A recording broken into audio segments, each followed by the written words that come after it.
Hey, I'm a student radio TV.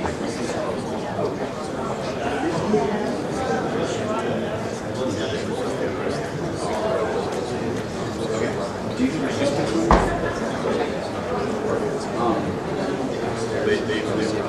nice.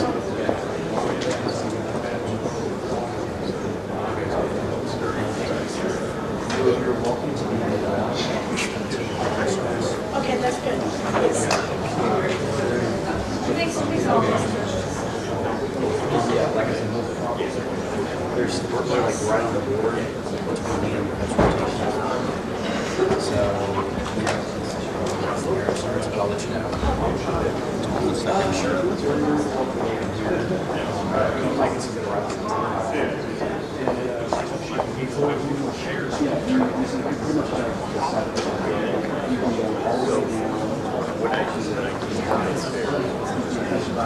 There is a cafe.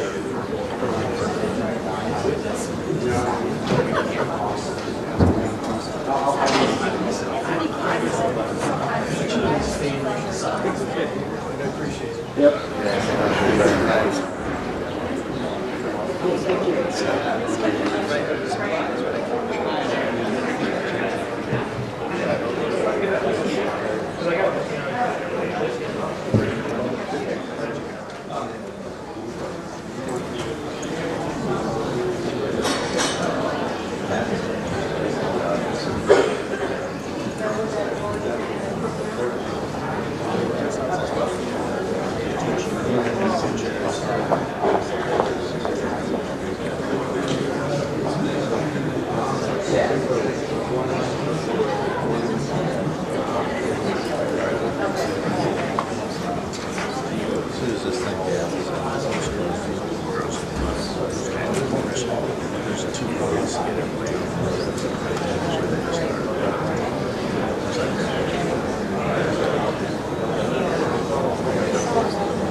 Get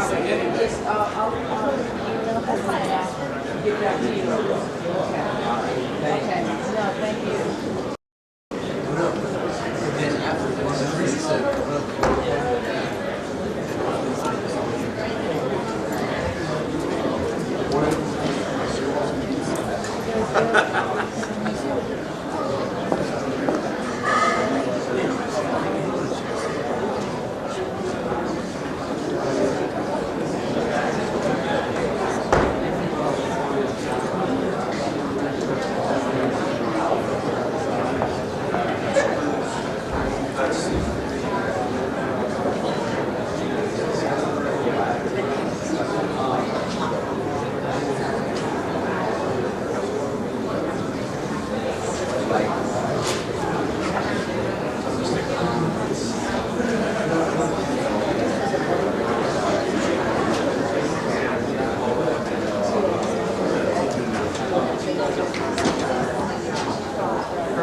Take care. Okay.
I'd like to call this hearing to order. I apologize to our witnesses that we had a vote that was called at 10 o'clock, and most members are in the process of making their way from there to here. This morning, the committee will engage in an activity that's quite rare for us, an open hearing on an ongoing critical intelligence question, the role of Russian active measures past and present. As many of you know, this committee is conducting a thorough, independent, and nonpartisan review of the Russian active measures campaign conducted against the 2016 U.S. elections. Some of the intelligence provided to the committee is extremely sensitive and requires that most of the work be conducted in a secure setting to maintain the integrity of the information and to protect the very sensitive sources and methods that gave us access to that intelligence. However, the Vice Chairman and I understand the gravity of the issues that we're here reviewing and have decided that it's crucial that we take the rare step of discussing publicly an ongoing intelligence question. That's why we've convened this second open hearing on the topic of Russian active measures. And I can assure you, to the extent possible, the committee will hold additional open hearings on this issue. The American public, indeed all democratic societies, need to understand that malign actors are using old techniques with new platforms to undermine our democratic institutions. This hearing, entitled Disinformation, a Primer in Russian Active Measures and Influence Campaigns, will consist of two panels and will provide a foundational understanding of Russian active measures and information operations campaigns. The first panel will examine the history and characteristics of those campaigns. The second panel will examine the history and characteristics of those campaigns and the role and capabilities of cyber operations in support of these activities. Unfortunately, you will learn today that these efforts by Russia to discredit the U.S. and weaken the West are not new. These efforts are, in fact, at the heart of Russian and previous Soviet Union intelligence efforts. You will learn today that our community has been a target of Russian information warfare, propaganda, and cyber campaigns, and still is. The efforts our experts will outline today continue unabated. The takeaway from today's hearing: we're all targets of a sophisticated and capable adversary, and we must engage in a whole-of-government approach to combat Russian active measures. Today we'll receive testimony from experts who have in some cases worked directly to respond to active measures, who understand the history and the context of active measures, and whose significant experience and knowledge will shed new light on the problem and provide useful context. Drs. Goodson and Rumer, Mr. Watts, we're grateful to you for your appearance here today. This afternoon, we will reconvene and welcome witnesses who will discuss the technical side of the question, cyber operations, including computer network exploitation, social media, and online propaganda activities, and how they enable and promote Russian influence campaigns and information operations. We have a full day ahead of us, and I'm confident that the testimony you will hear today will help you to establish a foundational understanding of the problem as the community continues its inquiry into Russian activities. Finally, I'd like to commend the Vice Chairman for his dedication to the goals of the committee's inquiry and to the integrity of the process. The Vice Chairman and I realize that if we politicize this process, our efforts will likely fail. The public deserves to hear the truth about possible Russian involvement in our elections, how they came to be involved, how we may have failed to prevent that involvement, what actions were taken in response, if any, and what we plan to do to ensure the integrity of future free elections at the heart of our democracy. Gentlemen, thank you again for your willingness to be here, and I turn to the Vice Chairman. Thank you, Mr. Chairman. I also want to welcome our witnesses today. Today's hearing is important to help understand the role Russia played in the 2016 presidential elections. As the U.S. intelligence community unanimously assessed in January of this year, Russia sought to hijack our democratic process, and that most important part of our democratic process, our presidential elections. As we'll learn today, Russia's strategy and tactics are not new, but their brazenness certainly was. The hearing is also important because it's open, as the Chairman mentioned, which is sometimes unusual for this committee. Due to the classified nature of our work, we typically work behind closed doors.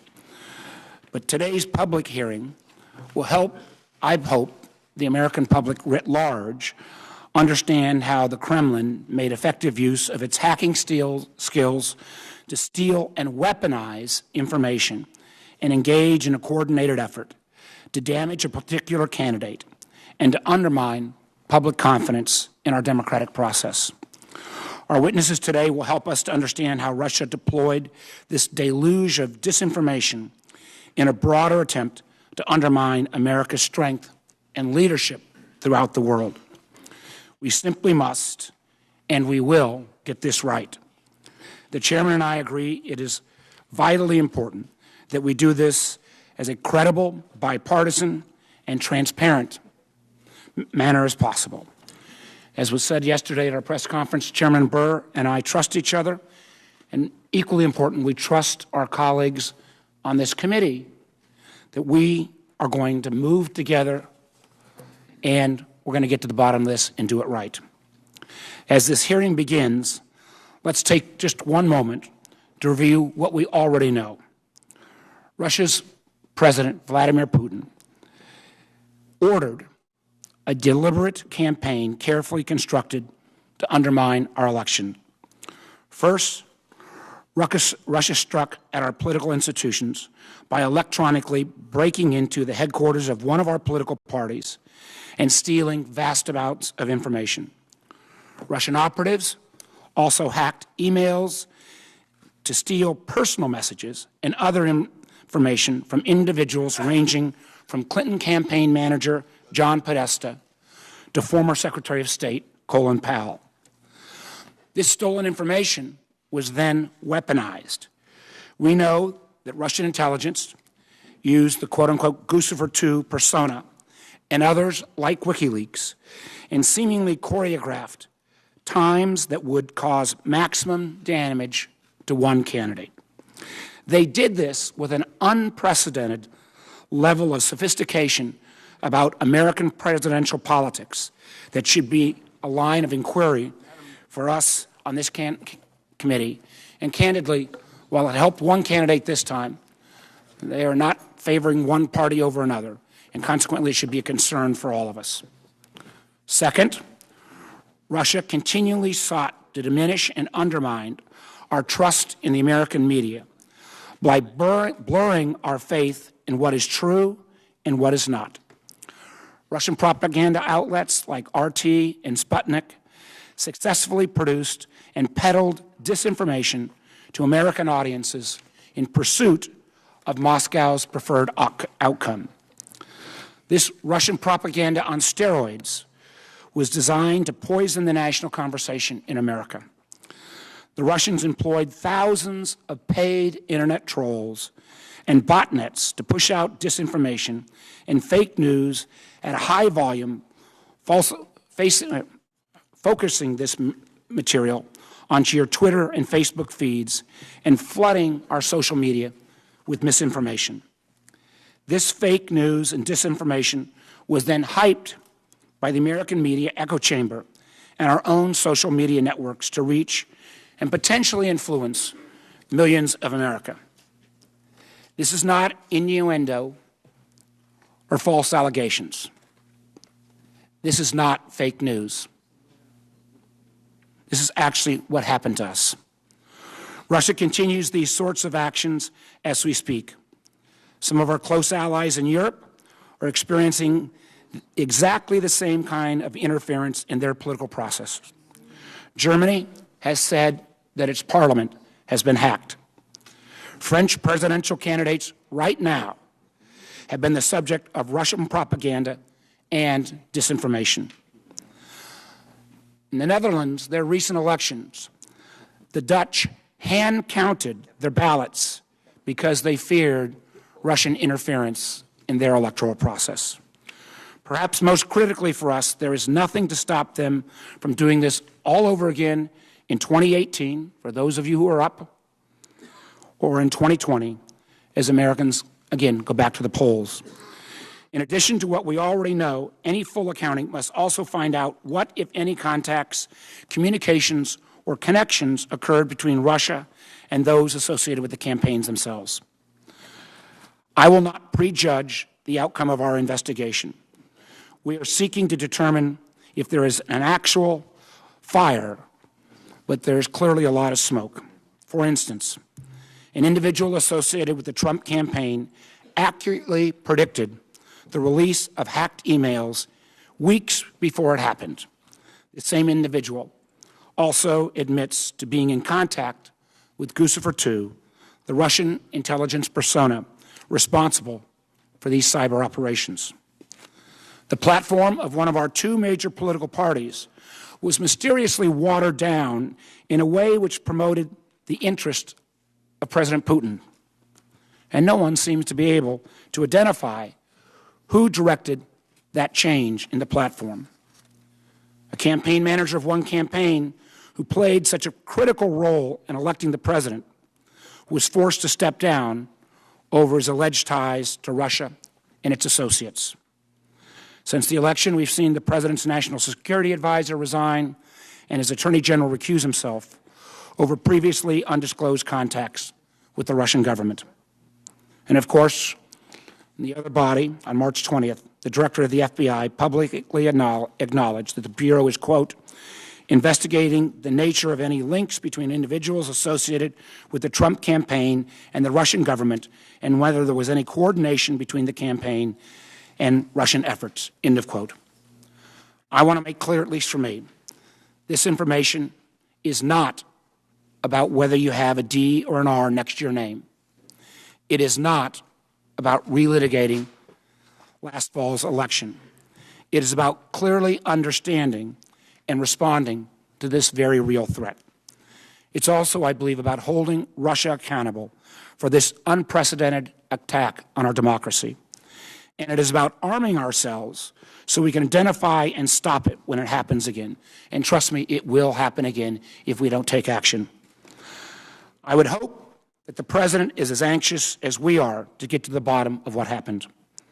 But I have to say editorially that the President's recent contact with his wild and uncorroborated accusations about wiretapping and his inappropriate and unjustified attacks on America's hardworking intelligence professionals does give me grave concern.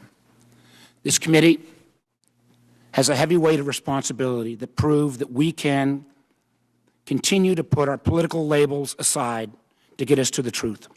I believe we can get there. I've seen firsthand, and I say this to our audience, how serious members on both sides of this dais have worked on this sensitive and critical issue. As the chairman and I have said repeatedly, this investigation will follow the facts where they lead us. Any time I believe we're not going to be able to get those facts, and we're working together very cooperatively to make sure we get the facts that we need from the intelligence community, we will get that done.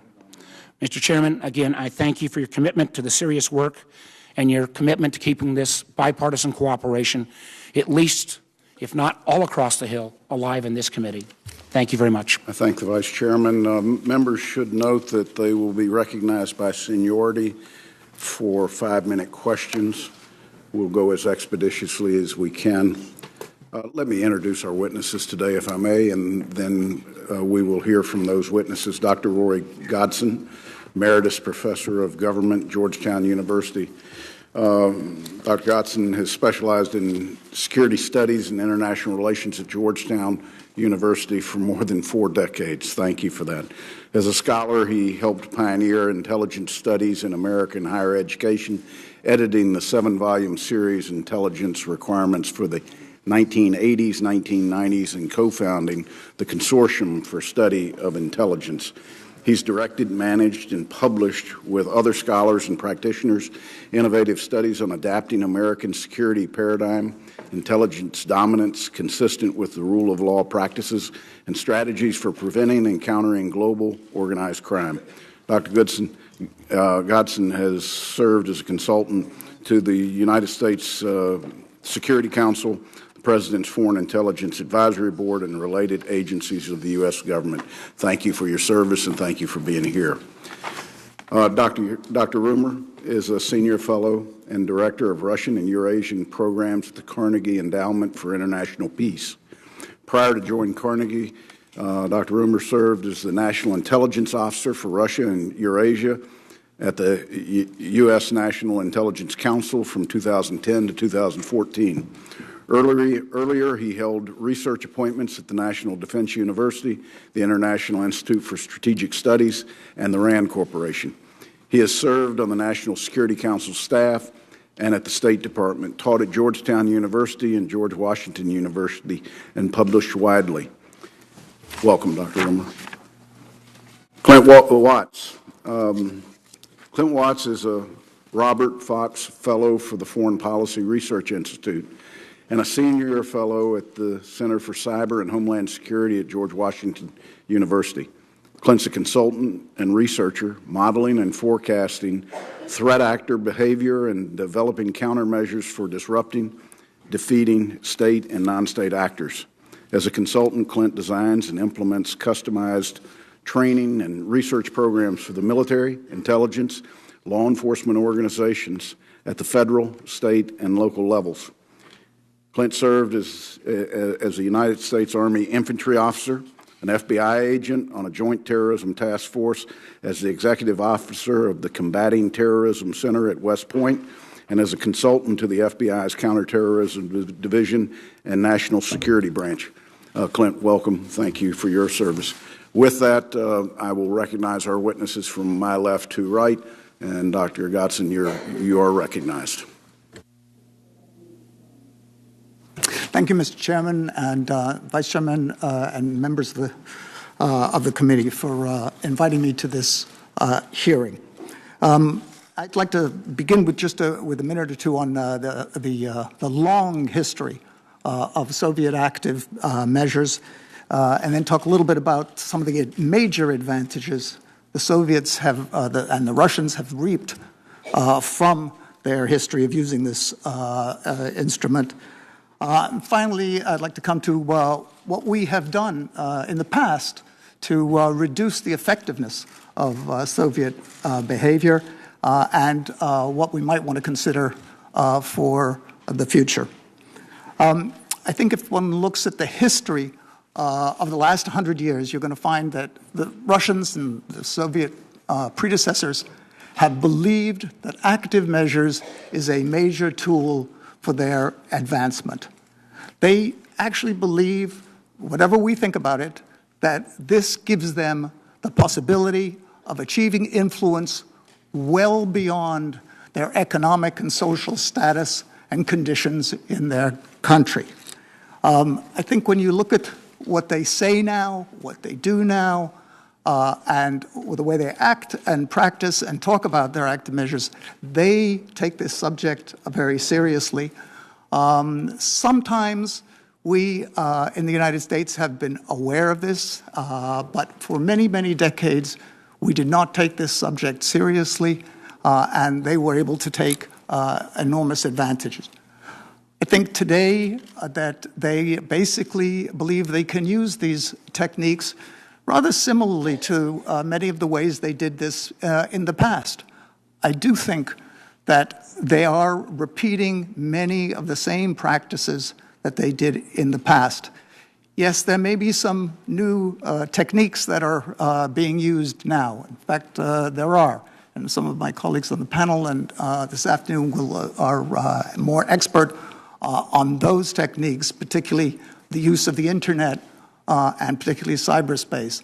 But we can sort of more or less be rest assured that the Soviets will be looking at other techniques and will be seeking to adapt and make their active measures much more productive for them in the future. Yes, the activities in the United States that you're particularly interested in do seem to be exceptional. We don't have very many other examples of where they interfered with election machinery, electoral apparatuses. What we do have are many, many examples of where the Soviets, working together, were able, with their allies abroad, their agents of influence abroad, to actually affect the elections in many, many countries in the 20th and early 21st century. The Soviets and their Russian successors took the view and take the view that they are able to hit above their weight. They can fight above their weight if they take to use active measures. They don't want to go to war. Neither of us wants to go to war, but they take the view that they can actually achieve a lot of what they want to do through their active measures. That is the combination of overt and covert techniques and resources. Overt and covert combined together in one pattern, and that they have the authority and the responsibility as leaders of the country to be able to do that. And they put this into practice. In the 20s and 30s, they created an enormous apparatus in the world. Russia was a poor, weak country, and yet Russia in the 20s and 30s set up whole organizations, overt and covert, throughout the world. We were able to challenge all the major powers of Europe and the United States. We may not have realized that these organizations were being set up, but they were considerable, and it took a lot of effort and skill on their part to do this. In the war of Second World War, they used this apparatus to be able to influence the politics of Europe after the war. Yes, they also used it during the war to help them, and sometimes us, in fighting the Nazis and the Italian fascists. But in a sort of in a major way, they were also preparing for being able to influence the outcome of the struggle for the balance of power in Europe during World War II. So while they were an ally, they were also planning to undermine democratic and liberal parties, including in the United States at that time.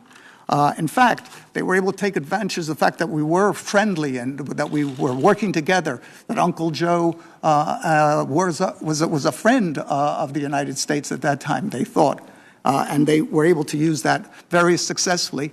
And so as a result, they were nearly able to take over the balance of power in Western Europe. It was a closely run contest. And of course, we're all glad that they lost. But it was a very closely run conflict, and we did emerge successfully from it. In the 1980s, they were on another roll. They used their apparatus, which built up in the 20s and 30s, 40s, 50s, and 60s, to be able to achieve a great deal in the late 70s and 80s. They nearly were able to split Europe, split NATO in Europe in the 1980s. They started that in the last years of the Carter administration and continued into the Reagan years. And fortunately, we noticed this in time, and our rearmament of NATO went ahead, and it wasn't because the Soviets wanted it, but because we were able to outmaneuver them. The 90s were sort of chaotic there, and so it was their active measures apparatus wasn't very effective, and it didn't have the kind of leadership that it had had before, and the kind of leadership it has gained since Vladimir Putin came to power. It's maybe a little bit too soon to do an assessment of their effectiveness. So far, as was pointed out earlier by the chairman, the vice chairman, we do think that they were effective in an important way to us. And we understand that the committee is going to be looking into this and studying this. But in any event, they have this apparatus. They have modernized it. They were spending billions of dollars a year before. They have maybe 10 to 15,000 people in this apparatus, at least worldwide, in addition to the trolls and other kinds of cyber capabilities they have. But the Soviets are not 10 feet tall. Dr. Godson, I'm going to interrupt you for just a second just to make members aware that the second vote has started, and it's our intent to work through this second vote. So I'd ask members as they feel comfortable to leave for the vote, come right back, if you will. As soon as we get through the panel, we'll start questions. And Dr. Godson, I just ask you to summarize as quickly as you can, because we want to. Is around so that we can. 5-minute recognitions. I can go. Yeah. Okay. They're going to get the vote. They're not 10 feet tall. They have used their capabilities effectively, but they don't always win out. The United States, for the first time, responded in a major way to them in the late 1940s through the 1960s. We did, in fact, cauterize their active measures apparatus, and they were not able to successfully use this in Western Europe and other parts of the world. We did some things pretty well from the 40s to the 60s. Unfortunately, in the 60s, there was the coalition between liberals and conservatives, the consensus between the Congress and the administration started to fall apart. And then with the criticisms that the intelligence community had to take in that time, our countermeasures started to fall apart, and we were sort of disarming ourselves, if I can say that.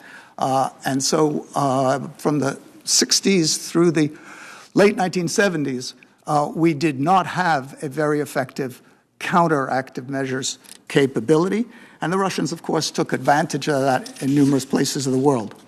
In the 80s, though, that changed.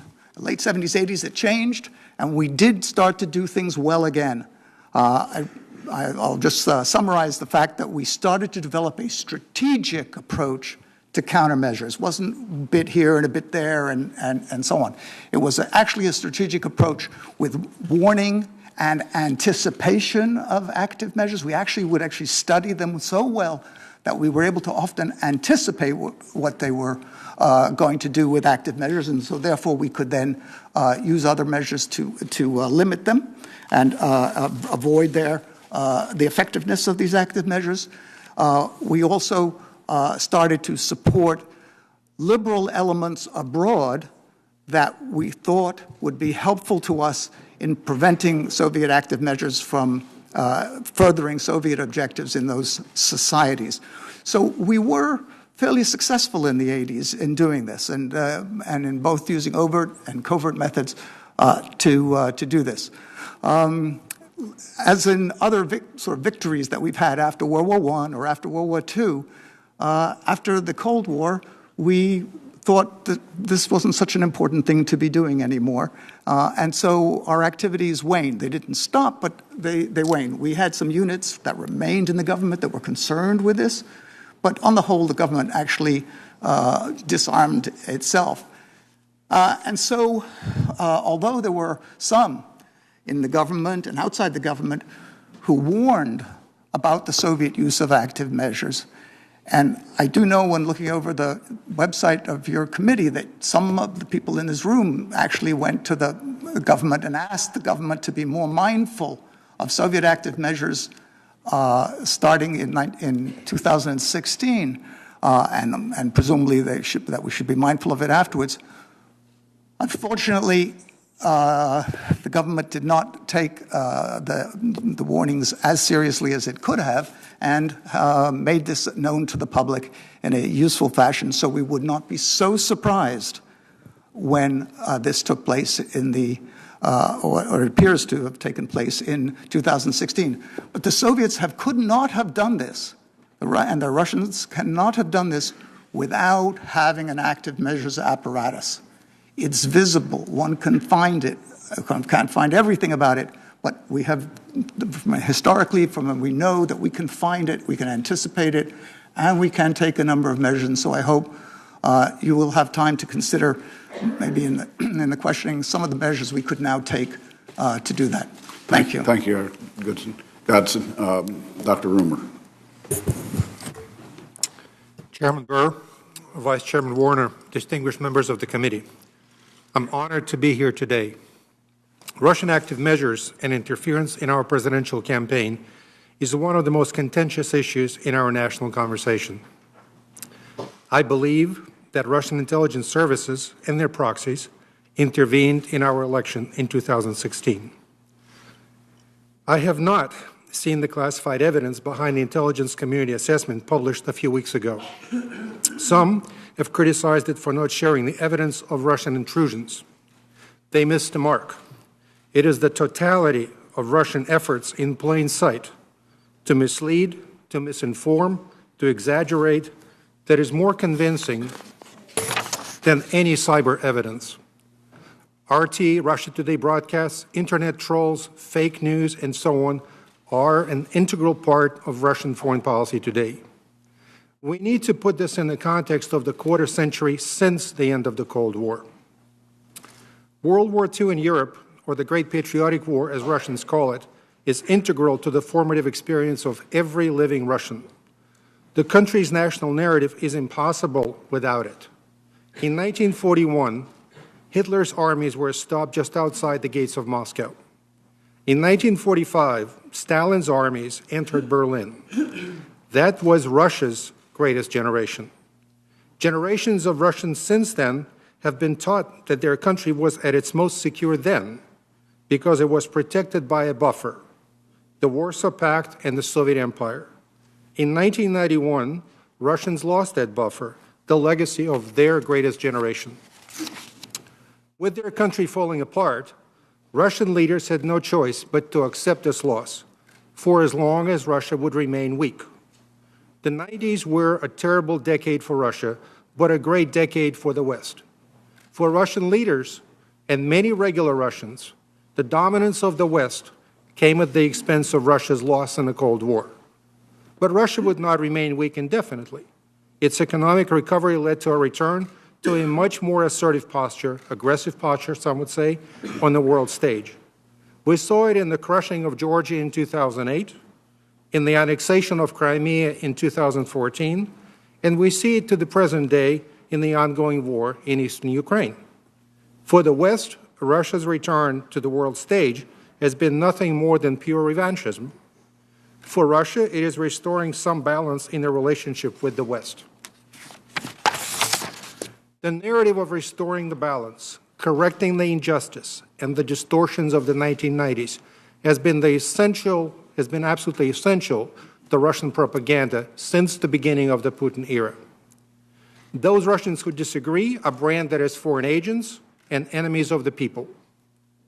But Russia's capabilities should not be overestimated. Its GDP is about $1.3 trillion versus U.S. GDP of over $18 trillion. Russian defense spending is estimated at about $65 billion.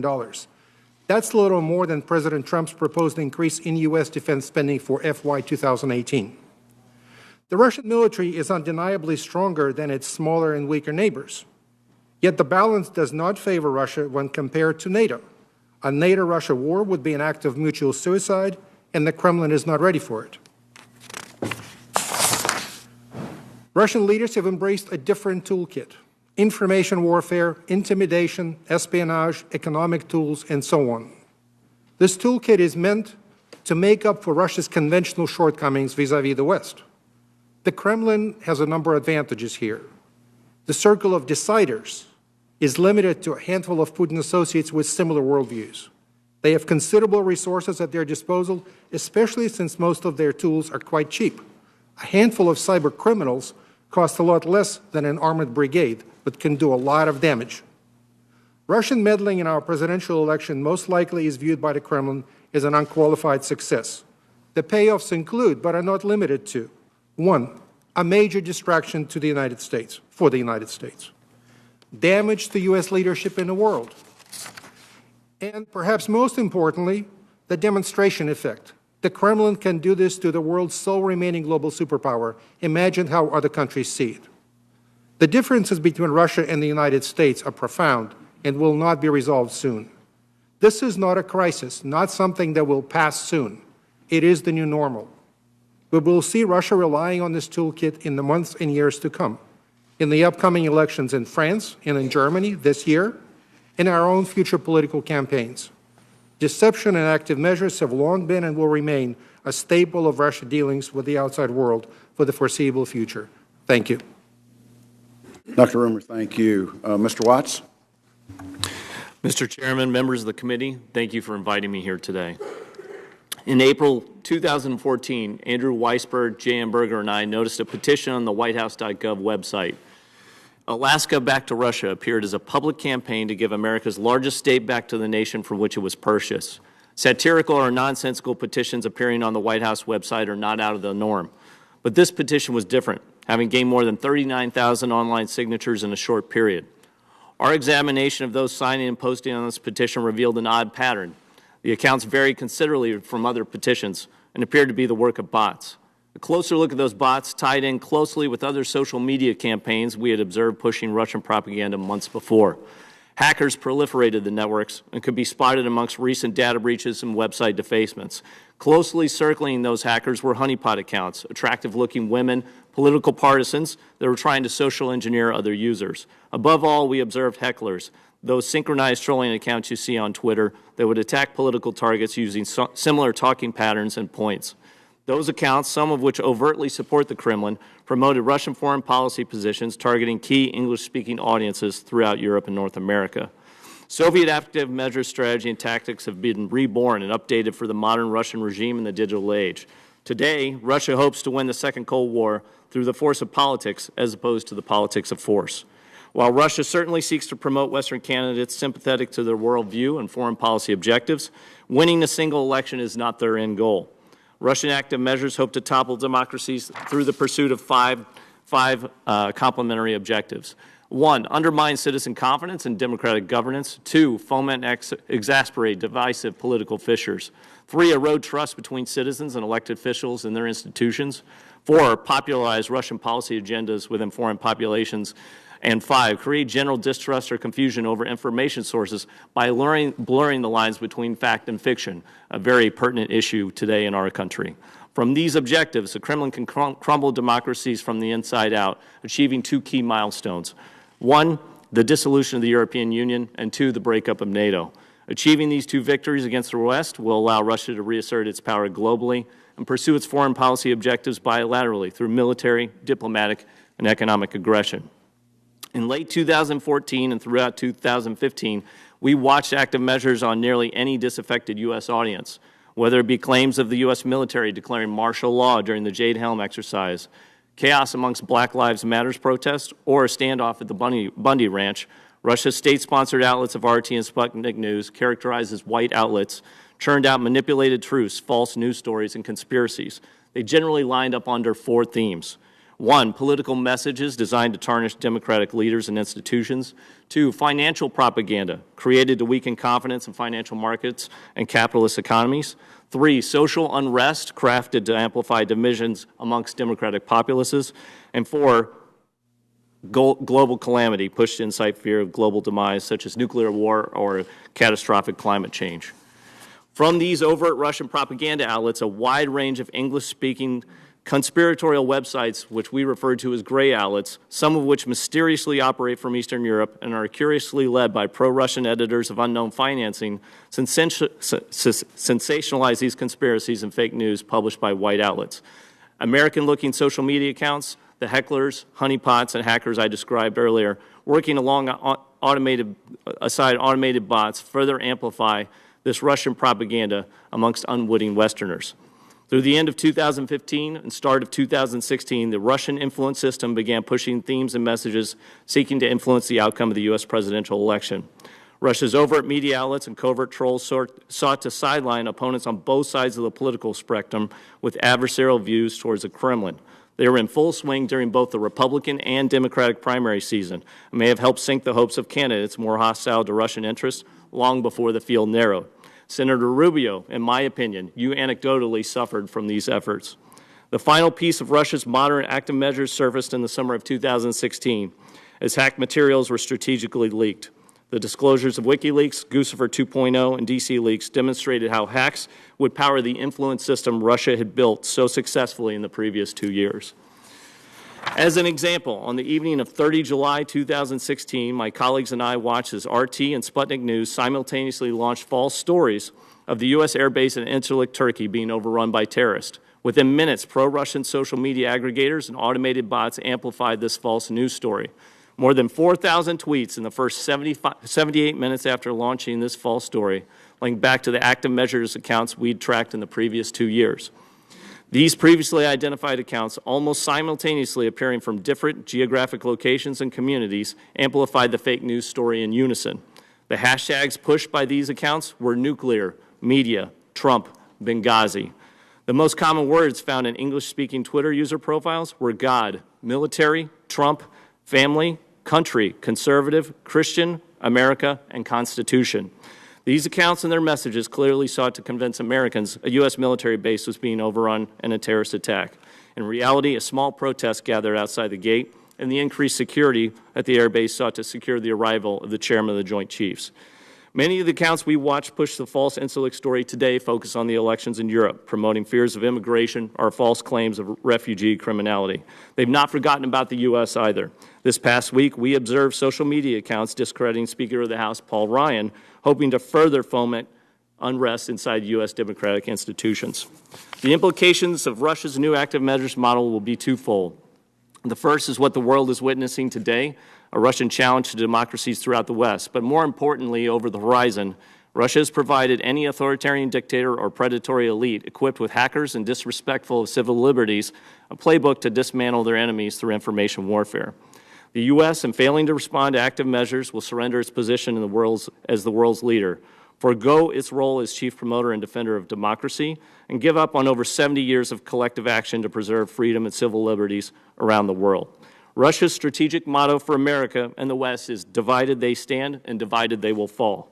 It's time the United States reminds the world that despite our day-to-day policy debates and political squabbles, we stand united alongside our allies in defending our democratic system of government from the meddling of power-hungry tyrants and repressive authoritarians that prey on their people and suppress humanity.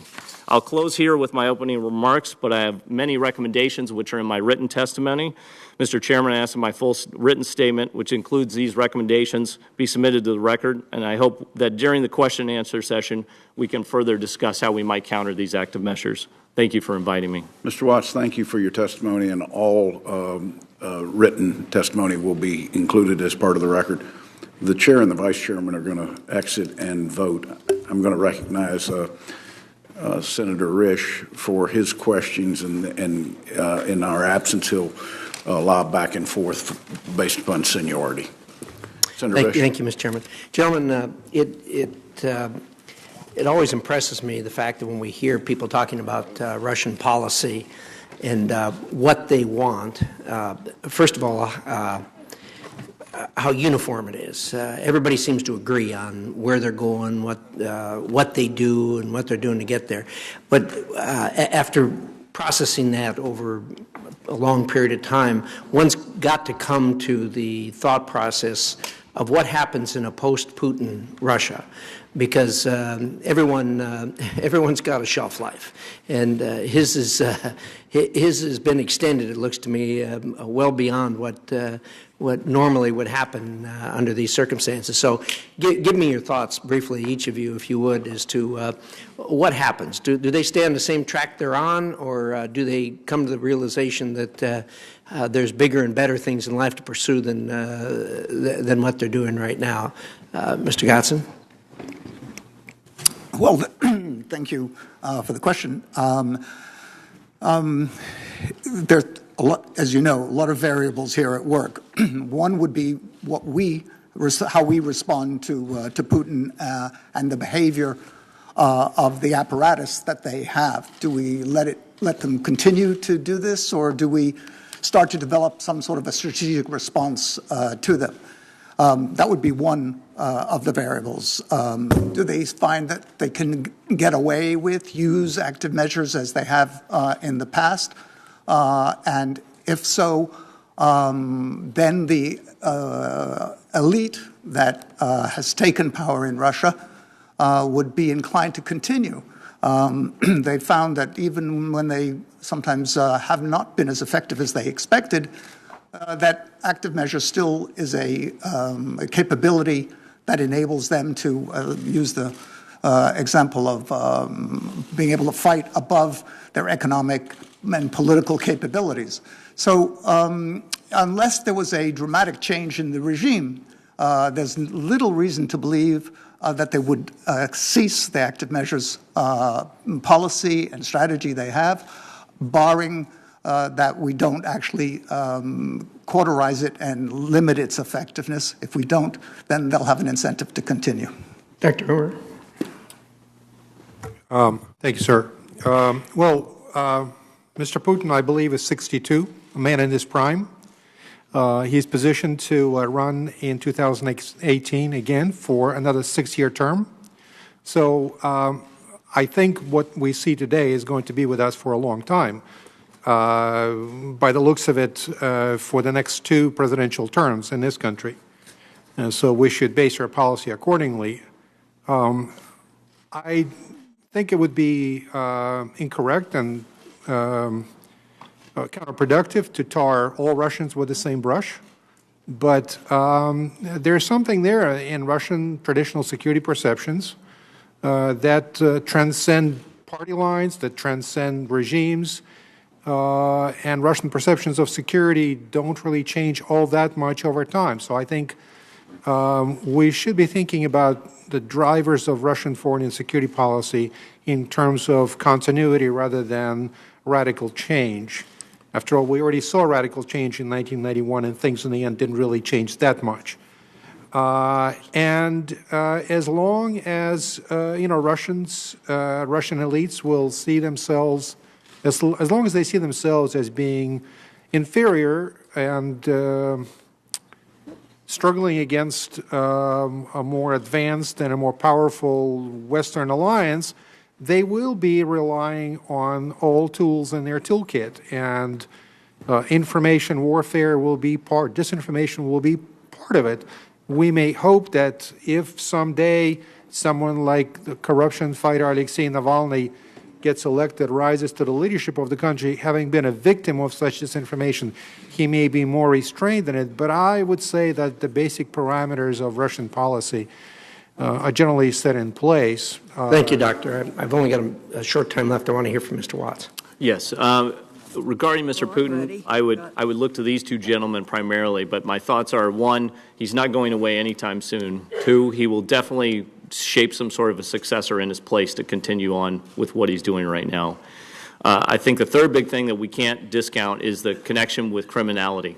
There is, between these elites and their sort of predatory capitalist practices, what we see in cyberspace with cybercrime and how they've used hackers very, very well as part of their active measures, we can't discount that we'll see a predatory elite emerge that will be something we have to deal with. And I think the fourth thing, which goes to the first point, is I'm not sure what our policy or stance is with regards to Russia at this point in the United States. And I think that's the number one thing we have to figure out, because that will shape how they interface with us. Having watched the end of the Soviet Union as a cadet at West Point and then fast forwarding to today, I'm a little bit lost as to what our U.S. interests are or how they're coalescing. I know what I would recommend, but I think that will have a major impact on how we will be able to interface, and maybe I see opportunity in Putin's departure. Thank you, Mr. Watts. Senator Feinstein. Oh, thank you, Senator Risch. Gentlemen, thank you very much for being here, and thank you for your testimony. I'm sorry I was out to vote while I missed some of it, but I've been on this committee for 16 years, and the Intelligence Community Report, which is the report of all of our major intelligence agencies, which was released on January the 6th, is among the strongest I've read. It covers the motivation and the scope of Russia's actions regarding our elections, as well as the cyber tools and the media campaigns they use to influence public opinion. The report makes a key judgment, and here it is.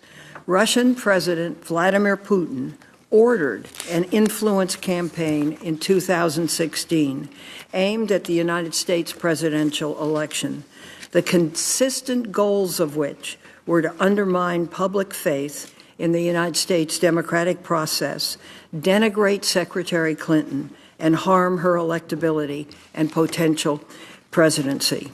It further assesses that, and these are quotes, Putin and the Russian government developed a clear preference for President-elect Trump. Here's two questions. Do you believe the intelligence community assessment accurately characterized the goals of Russian influence activities in the election? And I'd like to go down the line with a yes or no answer. If you want to explain it, that would be fine. Who would like to go first? Start with that. Thank you for a difficult question. I personally don't find myself at odds with the ICA study that you identified. However, the statement that this was developed in 2016 needs to be parsed a bit. The Russians could not do this if they started in 2016. They wouldn't have had the capability. It's in the active measures world, one can want to do many things, but one has to have the means to do this as well. When would you estimate it was started by your statement? Well, it's not I have a specific date, but that one needs to have an infrastructure abroad to be able to do this. Now, you can use some of the infrastructure in your own country, especially with cyber capabilities, but Which they had. Which they had, but active measures usually involves people as well as machines. And it would be extraordinary if they hadn't prepared a lot of the ground to be able to do this, not only in the United States, but in other countries as well. They have this apparatus, and this apparatus is well-staffed, well-trained. The training of the people who work in this apparatus is quite surprising to us. We've known about it, but we don't really sort of take it very seriously. It's not 3 months or 6 months training or a year's training. They have much longer training periods, and some of them are pretty good. Not 10 feet tall, of course, but pretty good. Okay, I got the point. Next person. Yes. Thank you. Appreciate it. Yes, and I can give you the timeline of their development if you would like it. Please. We have accounts dating back to 2009 that are tied to active measures. 2014 was their capability development based on my assessment, where they started working on their influence campaigns. 2015 was when they tied hacking and influence together for the first time, specifically during the DNC breaches. I was notified in November of 2015 that I had been targeted by a cyber attack. 2016 was the push into the U.S. audience landscape to build audience. August 2016 was when I witnessed them pushing towards the election, and that was in full, or August of 2015 all the way through 2016. So a 1 year build up to the election. Thank you.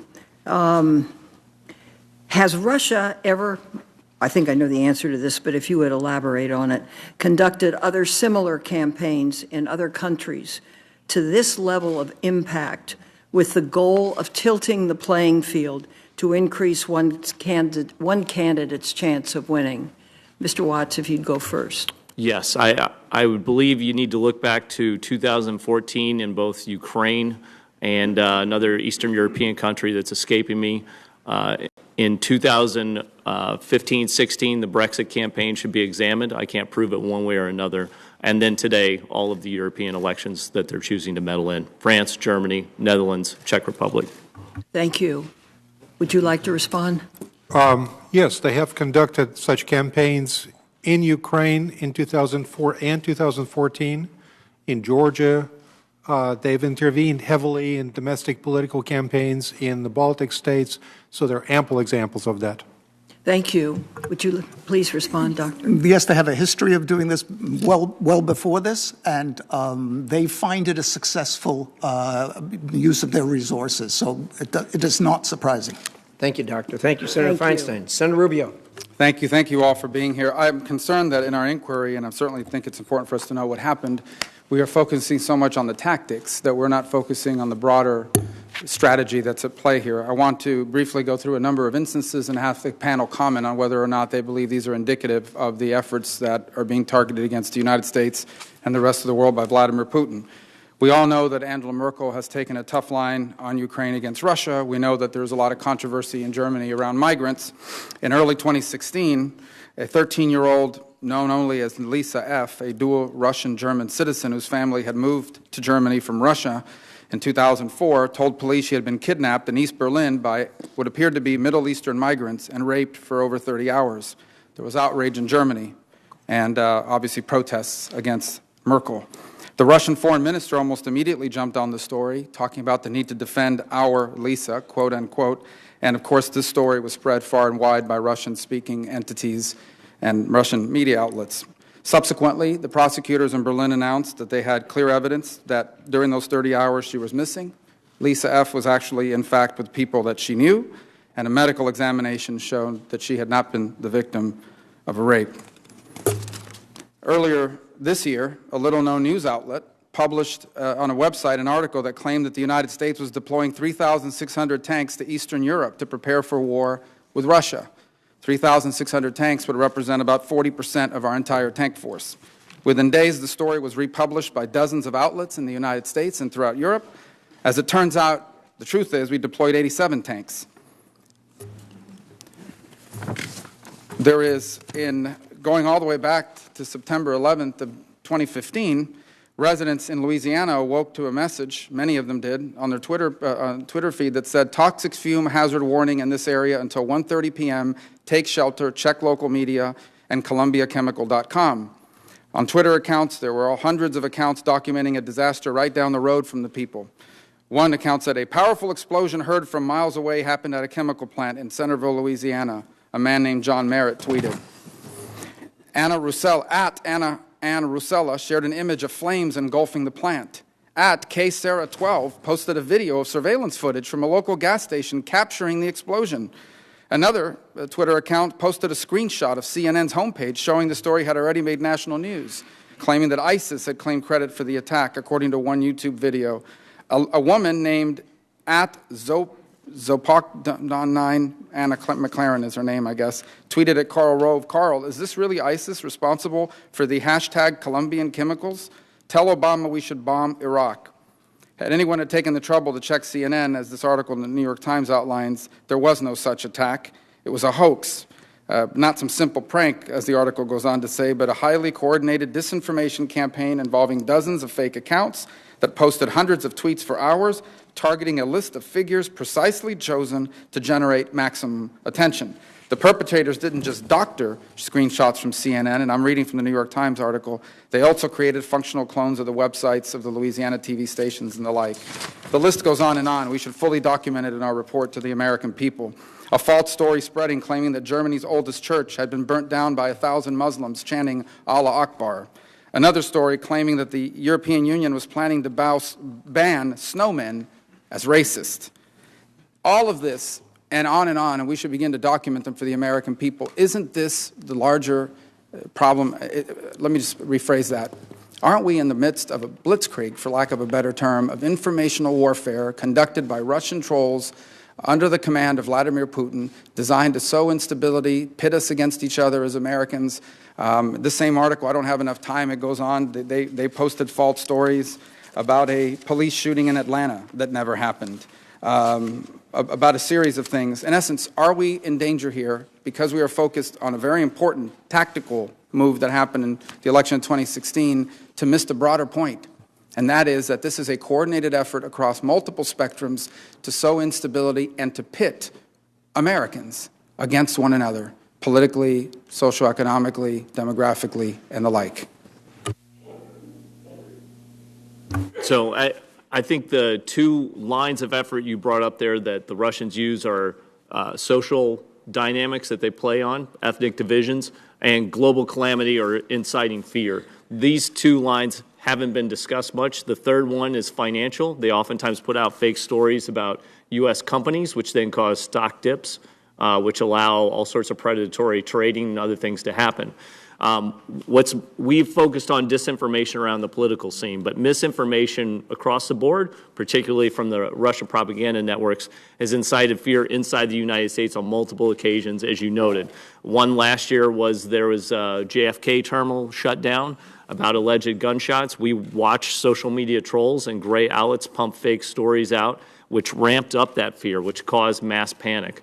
So they have created the ability by gaining audience in the United States to steer Americans unwittingly in many different directions that can cause all sorts of danger and even violence in certain cases. I think the Pizzagate scandal that we saw last fall is another such example of misinformation, maybe not attributed to Russia, but we have a problem writ large right now with our information sources.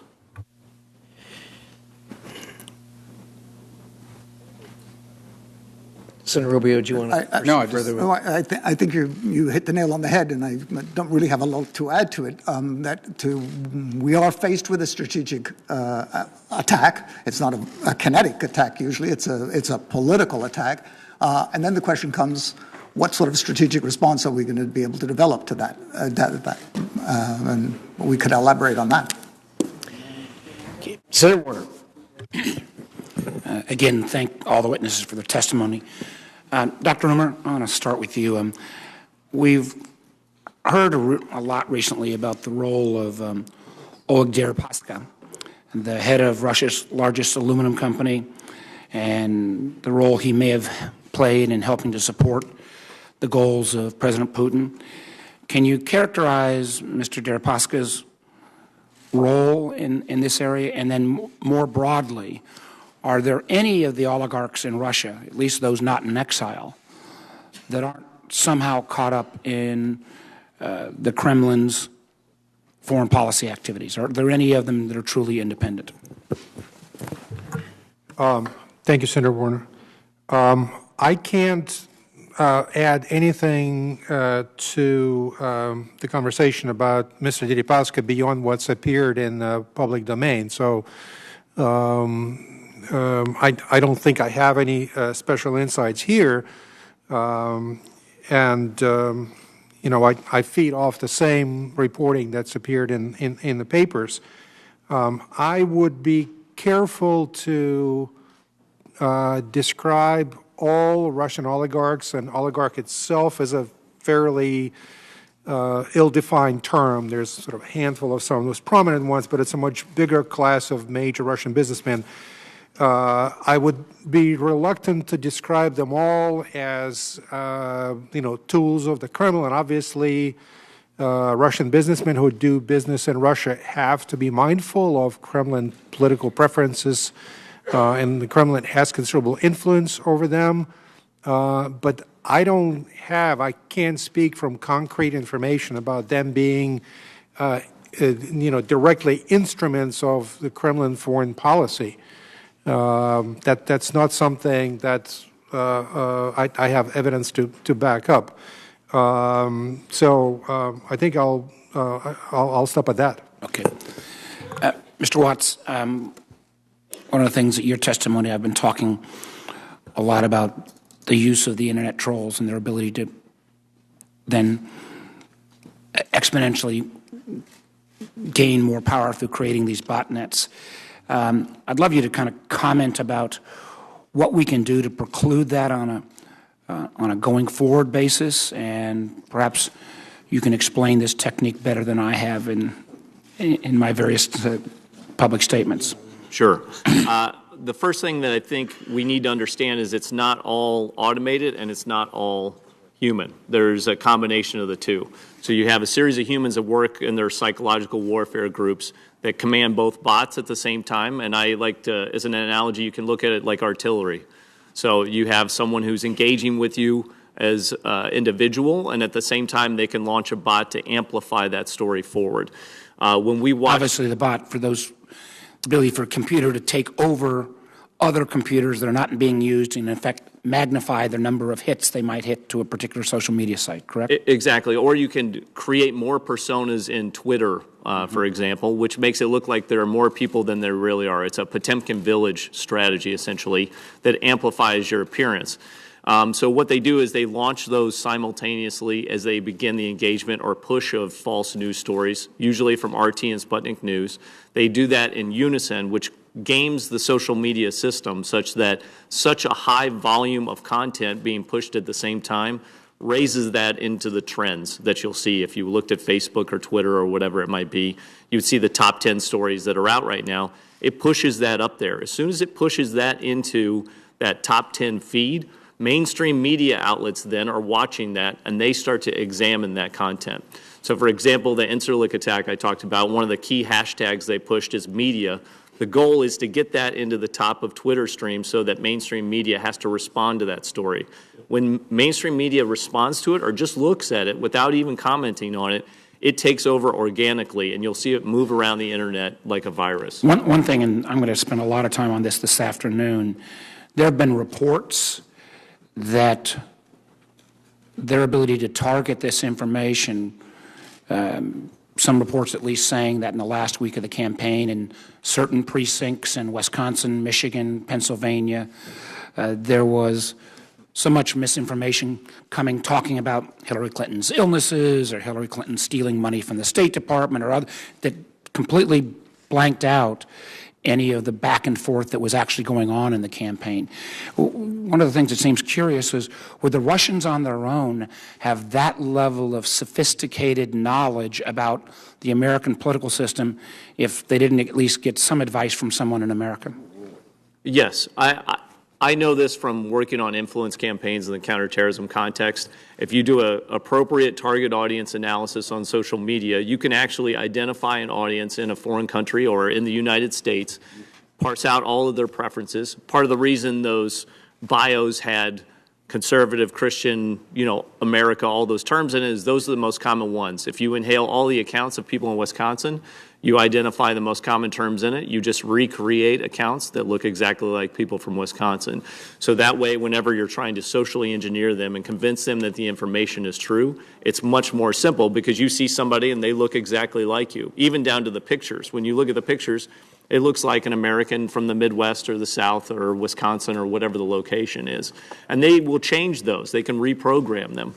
Where they tend to show their hand is, the problem is once they build an audience, they don't want to get rid of it. So you'll see them build an audience and try and influence one segment, let's say, of the English-speaking media, and then they will reprogram it to try and influence a different story. It's the same problem any cable news outlet would have. Once you build an audience and you change your content to some other topic, you still want to keep your old audience, or otherwise you can't gain any traction. And again, my time's up, but I just want to know, this can be used, it was used in 2016 towards one candidate, but obviously Russia's interests are Russia's interests. Well, it's used right now against people on both sides of the aisle. So we will watch them play both sides. They might go after a Republican person in this room tomorrow, and then they'll switch. It's solely based on what they want to achieve in their own landscape, whatever the Russian foreign policy objectives are. So if they want to achieve one candidate, but let's say President Trump, for example, wins and now turns against, they will turn on President Trump as well. They win because they play both sides, and the audience will go with them once they have them. I do know that the Vice Chairman hates Russia, just to make that public. Senator Collins. Thank you, Mr. Chairman. Dr. Godson, you made the point that the Russians don't always win with their active measures, and you mentioned the period of the 1940s and the 1950s. In your judgment, how successful have the Russians been in the last year in achieving their goal of sowing doubt, polarization, trying to disrupt and cast doubt on the validity of the election, putting aside the issue for the moment of the critical question of whether there was any collusion between any campaign and the Russian efforts? Well, from the information that we have in the public sector and the private sector, I would say that they must be rather pleased with the results of their investment, whatever date they started to develop this campaign. I think, though, however, and the fact is that they are seeming to prepare to do the same thing in other campaigns abroad. And so sort of looking at the way they've behaved over the long course of time that they've used active measures, I think they will continue to do this and to reap some benefits from it, unless there is a considerable response from the democratic societies. And at the moment, I would say that our response is too restrained, and that unless they see that there is a cost to this that makes this not a very attractive thing to do, I don't see why they won't continue it. I hope that's responsive. Thank you.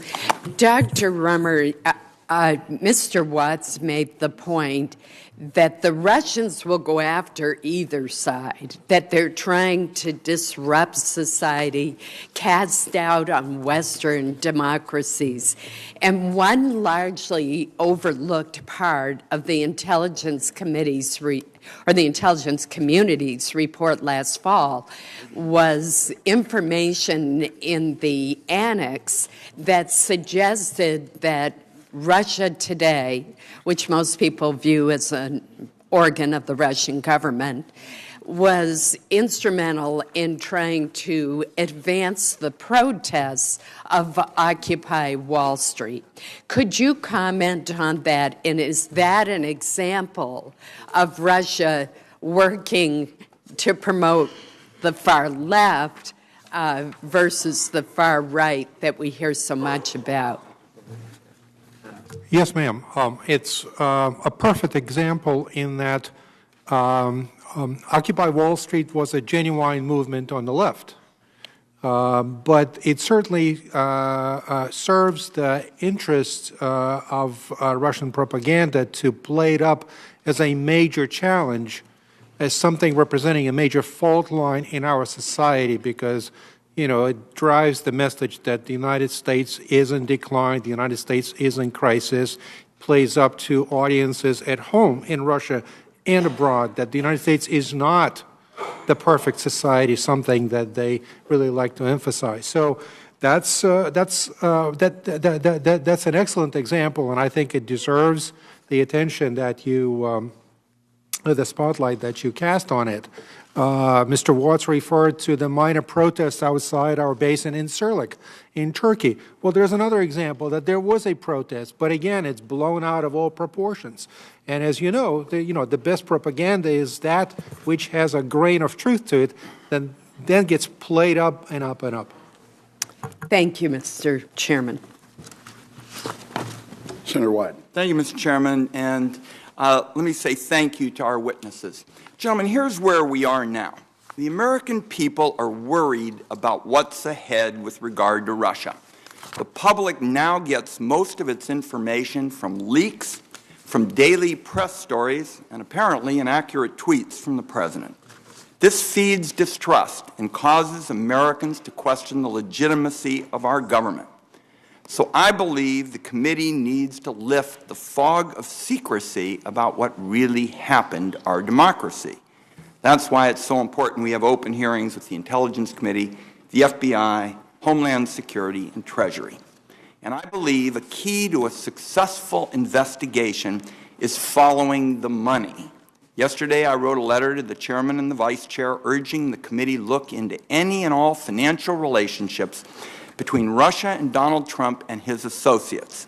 I'm also taking this issue on as a ranking member of the Finance Committee, of which Senator Burr and Senator Warner are also members. I and other members of the Finance Committee have already urged that the committee exercise its authority to obtain and review Donald Trump's tax returns. This review ought to include the Trump Organization and its partnerships. Senate investigators should also look into any violations of the Foreign Corrupt Practices Act, which ensures that investors are not paying bribes overseas. The Treasury Department is responsible for other programs and investigations that may uncover suspicious financial activities by Donald Trump and his associates. It is already a matter of public record that entities associated with Donald Trump have been the subject of millions of dollars of fines for willful, repeated, and long-standing violations of anti-money laundering laws. Information about Donald Trump's finances, his family, and his associates may lead to Russia.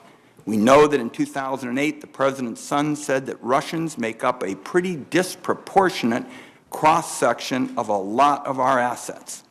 Since then, we've gotten mostly smoke and mirrors. The committee needs to follow the money wherever it leads, because if money laundering, corruption of any kind, or fishy real estate deals point to the Russian oligarchs and criminal elements, then the Russian government may only be a step or two away from us. So now, my question. There is an extraordinary history of money laundering in Russia. billions of dollars from corruption and other illegal activities have been moved out of the country. What that means is that Russia's corruption problem may also be our corruption problem. So here's my question for the three of you as experts on Russia. I'd like you three to tell us about corruption in Russia so as to help us follow the money in our investigation. And here's my specific question. I'm going to start with you, Mr. Watts. How can the committee track this fuzzy line between the Russian oligarchs, Russian organized crime, and the Russian government? Thanks, Senator. I would first start off with I'm not the foremost Russian expert. I came to this through the Islamic State and ISIS. I'm really a counterterrorism person for the most part, and came to active measures mostly because active measures came after me. The second part that I would add to this discussion, though, is there is a money trail to be searched for and discovered. And we've focused very heavily on elites in our public discussion. What are elite people doing? But this influence action has both a virtual component and a physical component that's happened. I would say that what I can't see, which I would want to know, is what is happening in Eastern Europe. There's a disproportionate number of fake news outlets, conspiratorial websites that are run from there that are English-speaking editors that are pro-Russian, trained in Russia sometimes. How are they funded? That would be one component. My guess or my estimate, my hypothesis working in the intelligence field is that there is some sort of Russian intel asset that is funding them in one way or another through some sort of scheme. The other part that I think we should be looking at is follow the trail of dead Russians. There's been more dead Russians in the past 3 months that are tied to this investigation who have assets in banks all over the world. They are dropping dead even in Western countries. We've seen arrests in, I believe it's Spain and different computer security companies that are based in Russia, which provide services to the United States. These are all huge openings to understand how they are funded by the Russian government. I don't have the capability to do that from where I sit, but I think that's a huge angle. If you can prove that part of it, I have to say on the influence side, we can see it. The one thing that's been misconstrued in the public discussion about Russian influence is that it's covert. You can hack stuff and be covert, but you can't influence and be covert. You have to ultimately show your hand. And that's why we've been able to discover it online. But the missing part is, how did they conduct this influence? There are newspapers, there are media outlets.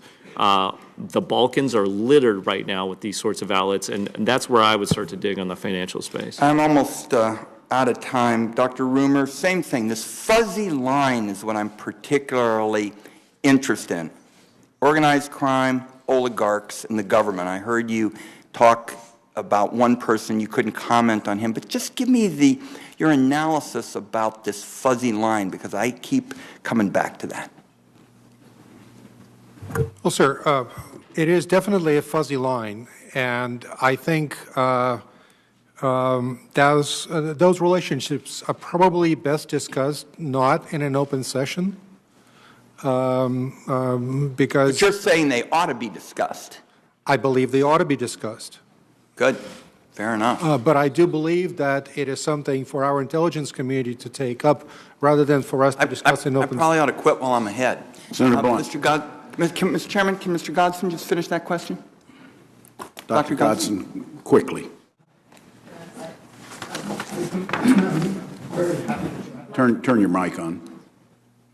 I'm very pleased that you're having this open session. I think it's very useful. But I do think that this is a sensitive subject, and so that it will require skill and care on the part of our society, so we don't overreact, which in our history we sometimes have, to being surprised. And so I do think it's, if there was more time to discuss. Thank you, Mr. Chairman. Senator Blunt. Thank you. Dr. Godson, let's just start right there. Why do you think I've got about 4 questions, so they don't need to be exhaustive, and I can follow up with more written questions later. And Mr. Watson, I'm going to come to you next. Why do you think there was this element of surprise? I mean, this is not new Russian activity in other places in the world. I think Mr. Watts said it had to start before 2016, but it does seem that the intel community, the U.S. government, the media is surprised that they have this level of involvement. You just said we shouldn't have been surprised. Why do you think we were surprised? Well, I do think it has something to do with our culture, that we don't expect people to behave in this particular way. We've been surprised many times in our history, so I don't think it's we expected to do it everywhere else but not do it here? Well, we just are sort of surprised when somebody takes a concerted effort to be involved in our affairs. We know that sometimes this happens abroad, but we don't really sort of think this is a major tool or instrument that people use. And so we found ourselves surprised in the 40s and the 70s and the 80s and so on. And so I'm not too surprised we are surprised. Mr. Watts, why do you think we seem to have been so unready for this? One, our intelligence community has been over-focused on terrorism and the Islamic State, and there wasn't much resources or bandwidth to focus on it. The second one is our traditional methods for detecting and counterintelligence, things like active measures, are based on humans. We run spies versus counter-spies. Most of this influence came online. They essentially duplicated the old active measure system without setting foot inside the United States. I think the third part of it is the intel community in the United States is very biased against open source information, and they've been surprised repeatedly. ISIS, the Arab Spring, you can go back over the past 6 to 7 years. We worry a lot about security clearances and badges and who gets access to doors and does the break room have a shredder? But when it comes to the open source, we miss what's right in front of our nose. My two colleagues and I use 3 laptops, and we do this at our house. But for some reason, the entire Intel apparatus with billions of dollars will miss a tweet or a Facebook post that's right in front of them, but will be highly focused on this security system and these closed sources, which are super useful. But we've not changed that orientation in our Intel community. Mr. Rummer, in Europe, do you think the interventions there were so obviously different that we wouldn't have caught on, or how do you see the difference in what the Russians have done, particularly in the last 15 years in Europe, and what they did here? Well, there was an element of unpreparedness on our part. I agree with my colleagues. I would say that, well, I can speak from personal experience, and that is I just didn't believe that any one intervention, any one agent can swing our election across 50 states. I thought nobody in the right mind would try to take on the challenge of such expense and complexity. But then when you think about it more carefully, as we have now with the benefit of hindsight, if you look at the election of 2000, when the Florida vote was decided by a very small number of votes, when we now know some of the votes were decided, in some states were decided by a very small margin, you realize that, you know, a more sophisticated actor that has, as my colleagues have pointed out, years and decades of experience of playing in this field can actually aspire to make a meaningful difference. Let me ask another question about that. I know the Vice Chairman mentioned hand counting of ballots in the recent elections in one European country. You said that the Russian intelligence services directly intervened. We don't have any reason to believe, any of you can answer this, that they intervened in any election counting system this time. I think we should be concerned that that never be allowed to happen, and one of our goals here should be to be sure we're protecting that part of the process. But when you said directly intervened in the elections, no indication, Mr. Rumor, of directly intervening anywhere in the counting of votes on Election Day? Right. There are public statements from our intelligence community and law enforcement and DHS that our counting systems have not been affected. I can only go on the strength of that, and I fully believe that statement. But we certainly should be aware of that and concerned about it. Absolutely. Thank you, Mr. Chairman. Senator Heinrich. Thank you, Chairman. And I want to start out by just thanking the Chairman and the Vice Chairman for their willingness to work so closely together on leading this investigation. I certainly think that today's hearing is helpful in setting a baseline for the intentions and the techniques of Russia's active measures campaigns, but I also look forward to public hearings in which we can dig even deeper into the substance of what happened specifically in the 2016 election. Similarly, I believe it's critical that we dig into the financial aspects involved and that we follow the money to determine whether and how the Russians have used financial leverage to achieve their strategic goals. I think we need to do everything possible to get to the truth. The American people certainly deserve no less. And I think if we do not take this seriously, it is not hyperbolic to say that our fundamental democratic institutions are at risk. Dr. Godson said something in his statement for the record about the history of relying on agents of influence. In other words, recruiting and co-opting sympathetic groups or individuals in the U.S. and in the West to advance the Russian agenda. Do you all agree that financing is one of the methods often used by Russia to recruit sympathetic agents?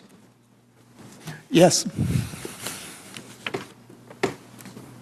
Yes, there's publicly available evidence of Moscow-based bank financing one of the presidential candidates in France. So when they use financial resources to recruit agents of influence, like the example you just made, is it always a simple of exchange of money for assistance, or does Russia sometimes attempt to buy influence more subtly through access to lucrative business deals and contracts and those kinds of arrangements? Yes, I think all of the above we can show examples of in the past.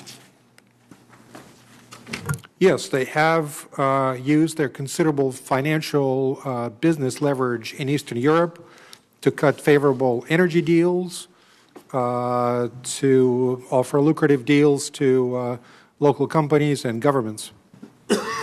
I think the key point in this is comparing it to Soviet active measures to today is we didn't do business transactions with the Soviet Union. So they have so many more access points to compromise people financially or to influence them on the financial space that they couldn't have done during the Cold War. This next question is for any of you. I'm curious if you see money in politics as an opening for Russia to be able to potentially manipulate our elections, especially given their expertise at moving financial resources through networks and the change in our own environment in which there is now a lack of transparency in the current U.S. campaign finance environment, where oftentimes you have elections where a majority of the dollars spent are not even originating from the individual candidates themselves. Have any of you given that some thought? So I think it's a little bit overstated based on the public part of it. The Russians aren't stupid. They know that if they are ever caught directly putting money into what looks like a Manchurian candidate kind of scenario, this could be provocation for war, or it could be sanctions. It could be a host of different things.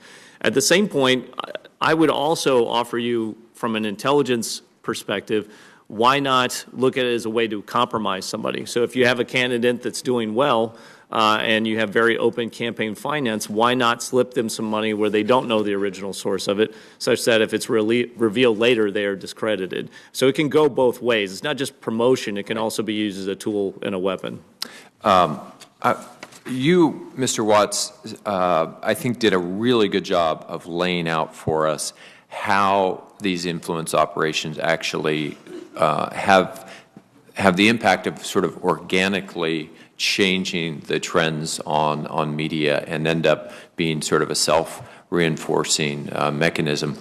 Are there analytic or digital tools that can discount the impact of those bots and of that manufactured forcing mechanism within the way that information travels on the web today and impacts the media?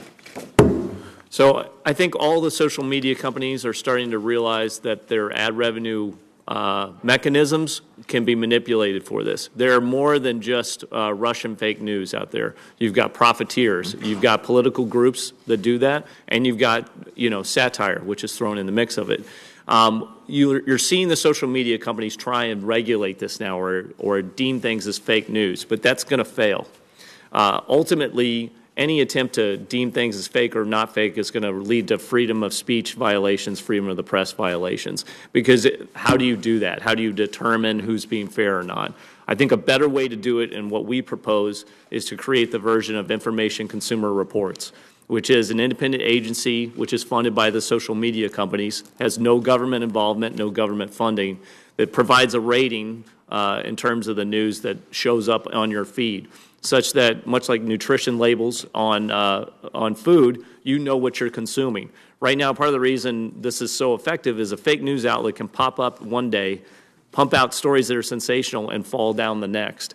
The consumer, an American, on their Facebook feed, which is curated to the things that they like to click on, and even in their Google searches, which is curated to things other people like to click on like them, end up clicking on these things because they're popular. If they had a score or a rating, some sort of symbol there that said, you're more than welcome to click on this, but this is the National Enquirer, you can evaluate how much of it is truth and how much is manipulated truth and how much is false. And just like we saw with Consumer Reports when I was growing up, it had 15 variables. It's rated over time, and it becomes a trusted integer that you can go to. I think that's a better way to do it. We're not restricting Americans' freedom of speech and press, and at the same point, where if they want to look at fake news, they can look at it, but they know what they're getting into. Thank you, Mr. Chair. Senator Langford. It's hard to believe we're even having this hearing today discussing this topic, since Putin already cleared this up earlier today. He came out with a public statement just hours ago saying, "Watch my lips, no," and then followed up with, "All of these things are fictional, illusory, provocations, lies, used for domestic American political agendas. The anti-Russian card is played by different political forces inside the United States to trade on and consolidate their positions inside." Well, he certainly consolidated us. It is painful to watch the Russian people trapped in a regime that is doing this worldwide. They'd like to be able to watch the Olympics and know their athletes weren't doped ahead of time. They would like to believe their own news when the Russians proclaim we're not in Ukraine and we're not in Syria, and they are, and it'd be nice if we could, as he said, watch my lips and know that he's not trying to deceive our audiences. My question is, first, why did he think he could get away with it this time? This is not new for the Russians. They've done this for a long time across Europe, but it was much more engaging this time in our election. Why now? Mr. Watts. I think this answer is very simple and is what no one is really saying in this room, which is part of the reason active measures have worked in this U.S. election is because the commander-in-chief has used Russian active measures at time against his opponents. On 14 August 2016, his campaign chairman, after a debunked Incirlik... When you say his, who's his? Paul Manafort, okay. Cited the fake Incirlik story as a terrorist attack on CNN, and he used it as a talking point. On 11 October, President Trump stood on a stage and cited what appears to be a fake news story from Sputnik News that disappeared from the Internet. He denies the intel from the United States about Russia. He claimed that the election could be rigged. That was the #1 theme pushed by RT, Sputnik News, white outlets all the way up until the election. He's made claims of voter fraud, that President Obama is not a citizen, that Congressman Cruz is not a citizen. So part of the reason active measures works, and it does today in terms of Trump Tower being wiretapped, is because they parrot the same lines. So Putin is correct. He can say that he's not influencing anything because he's just putting out his stance. But until we get a firm basis on fact and fiction in our own country, get some agreement about the facts, whether it be do I support the intelligence community or a story I read on my Twitter feed, we're going to have a big problem. I can tell you right now today, gray outlets that are Soviet-pushing accounts tweet at President Trump during high volumes when they know he's online, and they push conspiracy theories. So if he is to click on one of those or cite one of those, it just proves Putin correct, that we can use this as a lever against the Americans. So this started in 2008-9 time period, as you've cited before with your previous timeline. Even before this rose up, even when there were 16 Republican candidates on the stage, this was a long time coming, and it seemed to be very well organized this time. Part of my question is, I get that completely. Why this time? They look to be more prepared. Probing, evaluating states, trying to get into voter records, trying to be more active in the process. They have plausible deniability. If you wanted to run this during the Cold War, you would have had to put agents inside the United States. They would have been stalked by counterintelligence professionals. They would have been run down. You couldn't have gained an audience on a communist newspaper, for example. Today, you can create the content, gain the audience, build the bots, pick out the election and even the voters that are valued the most in swing states, and actually insert the right content in a deliberate period. They pre-planned it. They were based a year and a half out. They're doing it today on the European elections. And here's the other thing that needs to come up. They try all messages. You know, we've been very focused on, you know, our presidential election. The Republicans, you know, tend to come up, but the Democrats, they were there too. They were with Bernie Sanders supporters trying to influence them in different directions. So they play all sides. They, much like I learned in infantry school about how they use artillery. They fire artillery everywhere, and once they get a break in the wall, that's where they swarm in and they focus. And they do that very well today. You'll see them in Europe supporting people on the left or right, whichever will dismantle the democratic function that they're after. So I think the important point moving forward is we have to educate our public and even our institutions. And the mainstream media is right to be taking some on the chin right now. They've fallen for a lot of these fake news stories. They've amplified it, and they've not gone back and done good fact-checking. The media needs to improve. Our U.S. government institutions need to improve, and we got to help Americans understand what the facts are, because if we don't, we are lost. We will become two separate, maybe three separate worlds in the United States, just because of this little bitty pinprick that was put in by a foreign country. Which is their goal on that, Mr. Chairman? I yield back. Senator Manchin. Mr. Chairman, thank you so much. I want to thank Senator King for allowing me. I have another meeting I've got to attend, but I wanted to ask this question. I've been around long enough to remember that my school desk at home protected me if I jumped underneath of it, held my head during the nuclear attack from Russia. I'm not sure that my United States Senate desk, if I jump underneath of it and hold my head, will protect me this time.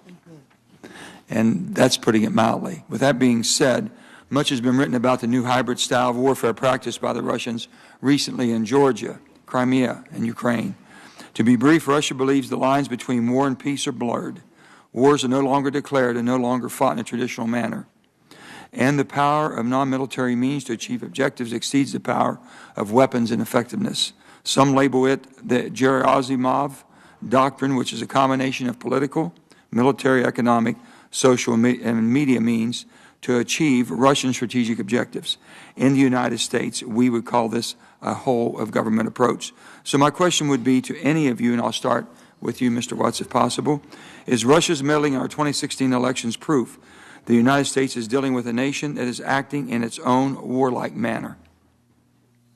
Yes. Would you like me to comment on some of the things Please. we can do? Yeah, so there are 7 or 8 things we could do immediately that are not very complicated. And my desk is not going to save me this time, right? No, and I'll tell you right now, I'm going to walk out of here today. I'm going to be cyber attacked. I'm going to be discredited by trolls. You know, my biggest fear isn't being on Putin's hit list or psychological warfare targeting. I've been doing that for 2 years. My biggest concern right now is I don't know what the American stance is on Russia and who's going to take care of me. I mean, after years in the Army and the FBI, working in the intel communities today, I'm going to walk out of here and ain't nobody going to be covering my back. I'm going to be on my own. And so that's very disconcerting. And I think that speaks to what we need to do. One, in terms of falsehoods, we need to do 2 things. We need a State Department and a DHS website that immediately refute when falsehoods are put out. These seem silly when they come out. Incirlik, terrorist attack, for example. But the quicker they're refuted, the faster they die in social media. We caught the Incirlik attack because it was refuted quickly. When the Russians fake it, it gets exposed. If it goes on too long, it gets into mainstream media and it runs out of control. The other part is the FBI. They're doing a great job in terms of investigating hacking, but the hacking powers influence. Whenever there's a hack, we should immediately go in and look at what was stolen and figure out what is the anticipated smear campaign discrediting, how is this going to be weaponized and influenced. The next one I think is super important, which is educating U.S. businesses. Treasury and Commerce right now need to be doing awareness campaigns. Their companies suffer smear campaigns from foreign countries right now, which change their stock prices. Their employees are in social media and are being picked off through social engineering and hacked at. The other part really is in the private sector and the public sector that we need to look at. Mainstream media companies, we need to be working with them.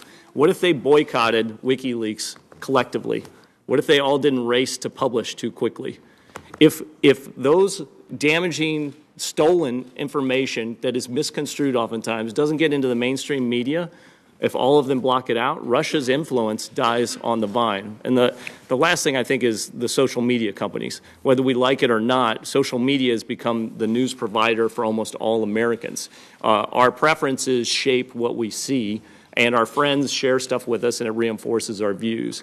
And so I think that for them, they're worried about these state-sponsored groups in their systems and how it's going to erode their company. Dr. Gordon, I'd like to ask you, if possible, when the Iron Curtain fell and Russia fell out of the world power status, superpower status, I might say, how long was that hiatus? And when it came back, did it come back with a vengeance because of Putin's leadership and determination not to be shelved? Turn your mic on, sir. I wish we knew had more information about about this. Some areas we know a lot, and some areas. Well, do you all see basically a drop off of their during the 90s? When we do see a bit of a drop off, yes. However, the training and the development of cadre continues.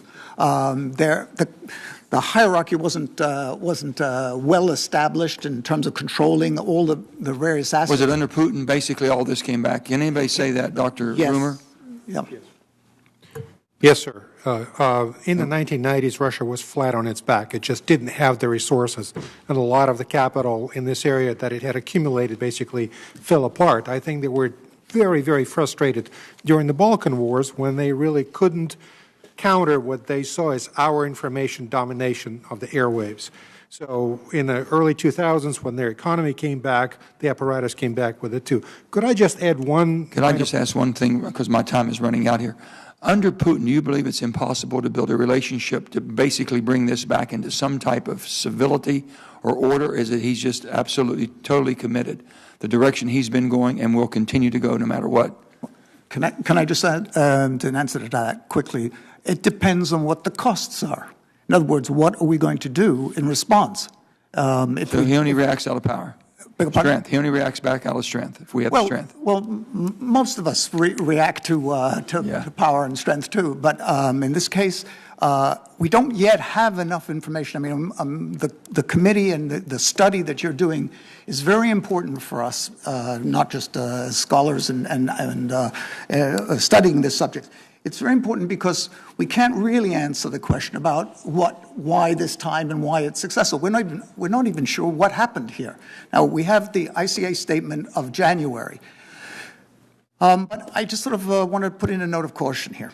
We sometimes in the United States think we know things, and we have a sort of group think, and we all express certain views.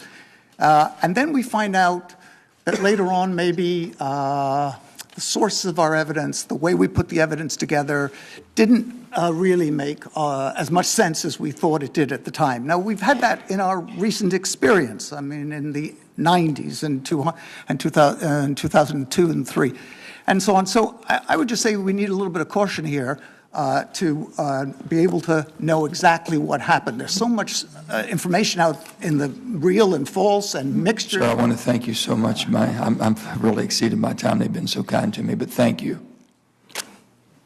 Senator Cotton.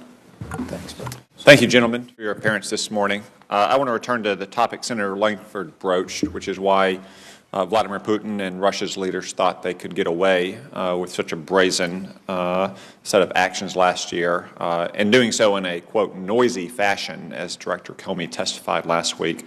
Dr. Godson, I'd like to hear your point of view on this, and specifically I'd like to hear your thoughts about the context in which Vladimir Putin did this in 2015 and 2016. In the previous 8 years, Russia had invaded Georgia. It had invaded and seized Crimea.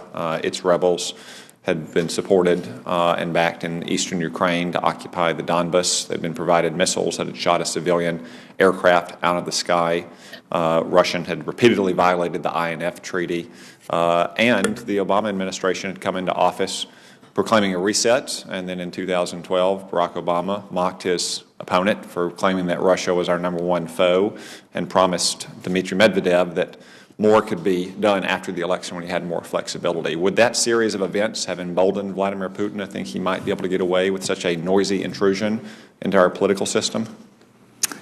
Well, I would suggest that you're right. I think that this does not help in restraining Russian interests in expanding in the near abroad and as far abroad as they can, and so that the train of actions that you described there didn't exactly persuade him that we would take his intervening in other matters such as elections seriously, and so that it's going to take, I think, some time and some activity by the United States, some important activity to be able to establish our reputation in this arena. And I know it's beyond the sort of just the remit of the Intelligence Committee, but intelligence can play a major role in this. But I think this is a whole of government business, a policy issue, and so it's going to be more than intelligence. But I would hope, though, that we are, in fact, gaining the kinds of information we need to have an informed judgment about that you are asking about. In other words, was he tempted by our lack of action? I hope, I presume, that the intelligence community has a tasking that identifies the Soviet responses and their perceptions, and that if we don't have such a tasking on this subject, then we won't be in a very good position to ask it. But I think, in general, yes, I agree with the point you're making. I think the evidence is strong, but we need stronger information to keep us to give us a better judgment on this kind of issue. Dr. Rumor, I don't think you've had a chance to opine on this question yet. Thank you, sir. I believe that the biggest factor in Putin's decision to pursue this aggressive line of intervention in our domestic politics has been the realization on their part, as Mr. Watts has suggested, that this is a very lucrative environment in which they can achieve a lot with even a remotely plausible claim of deniability. So I think they just took advantage of the environment here. Mr. Watts. Yeah, I'd like to add two things to what I said before. One, I don't think they thought their hand was going to be exposed as much as it is today. I think they thought they could do it in a more subtle fashion. And so my belief is right now in Russia, they're probably trying to figure out how do I manage this situation now where I have extended myself. But the overriding issue with why Russia did this to the United States and does it now to Europe is we are weak. We do not respond. We have no organized response as a country or even policy towards Russia right now. So I think until we set the boundaries about how we are going to either push-pull with them, they're going to move as far as they can, pushing, and then when we set our policy positions, which we don't have right now, they'll move in kind based on whatever that is. I have one final question about active measures. Dr. Godson, you talked in your testimony, or in your opening statement, about some of the history of Russian active measures. It's been going on for a long time. Bob Gates, former director of the CIA and Secretary of Defense, wrote in his first memoir, From the Shadows, about Russia's campaign against the NATO deployment of intermediate-range nuclear forces in Europe in 1983, quote, "During the period, the Soviets mounted a massive covert action operation aimed at thwarting INF deployments by NATO. We at the CIA devoted tremendous resources and effort at the time to uncovering this Soviet covert campaign," end quote. The United States is currently undergoing a long-delayed, deeply needed nuclear modernization campaign, upgrading our bombers, our dual-capable aircraft, our ground-based missiles, a long-range standoff cruise missile, and our submarine capability as well. Do you believe there is any chance that Russia is not currently engaged in an active measure campaign to try to thwart that modernization effort in the United States? I think you're right. I do believe almost certainly that they are, if not already engaged in it, they will be. Because that is simply what Russia does. That is simply what this particular leadership, the successors to the previous generations, believe and do. I don't think it's inevitable all Russians will do this, but I think these fellows will do it. I apologize, gentlemen. My time has expired. Senator King. Thank you, Mr. Chair. Just to sort of sum up what I've heard this morning, number one, it appears that we're engaged in a new form of aggression, if not war, that the Soviet Union and now Russia has been utilizing for many years, but is now taking it to a much higher level. It strikes me that Vladimir Putin is playing a weak hand very well. A couple of questions to try to, very, very short. I would say that what we've seen and what you've told us this morning is that what we saw in the 2016 election is absolutely consistent with prior Russian practice and current Russian practice in other parts of Europe and the world. Is that correct, Mr. Watts? Yes, it's still going on today. Secondly, is it your opinion that this is going to continue? In other words, 2016 is not a one-off? No. I mean, they're going to continue until something meets their challenge. And right now, there's nothing meeting their challenge. Any European effort I've seen is very small in comparison. And Mr. Rumer, would you say that, Dr. Rumer, that Putin is a Democrat, a Republican, or an opportunist? I think it's he's an opportunist. And even if we counter this, or when we counter his efforts, he will continue anyway. It's going to be a dynamic, not a sort of static situation where we deploy countermeasures and that stops. But it will keep going on. I think it's very important, though, that we realize that he is neither a Democrat nor a Republican, because it means that everybody on this dais and everybody in political life in America, regardless of their party, is at risk. In 2016, it happened to tilt because of his interest toward the presidential candidate of the Republican Party, but it could very well be the opposite in 2020 or 2022. Mr. Watts, you're nodding, but I can't record that. Yes, they will shift to whichever one supports or is most amenable to their foreign policy position, or who they think is weak for manipulation.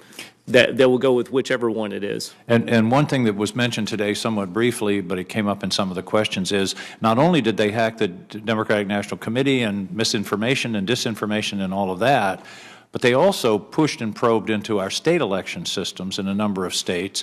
Apparently, the information that we have thus far is it didn't work, but they tried. And Mr. Watts, would you agree that they weren't trying for fun? This wasn't entertainment. They were looking for a place to make changes in election results. What no one's talking about is the information nukes that Russia sits on right now, because they hacked 3,000 to 4,000 people. I think this afternoon you're going to hear on the cyber, more technical side, this hacking was pervasive. We've focused on the DNC. I've been targeted. Some other people have been targeted that I know.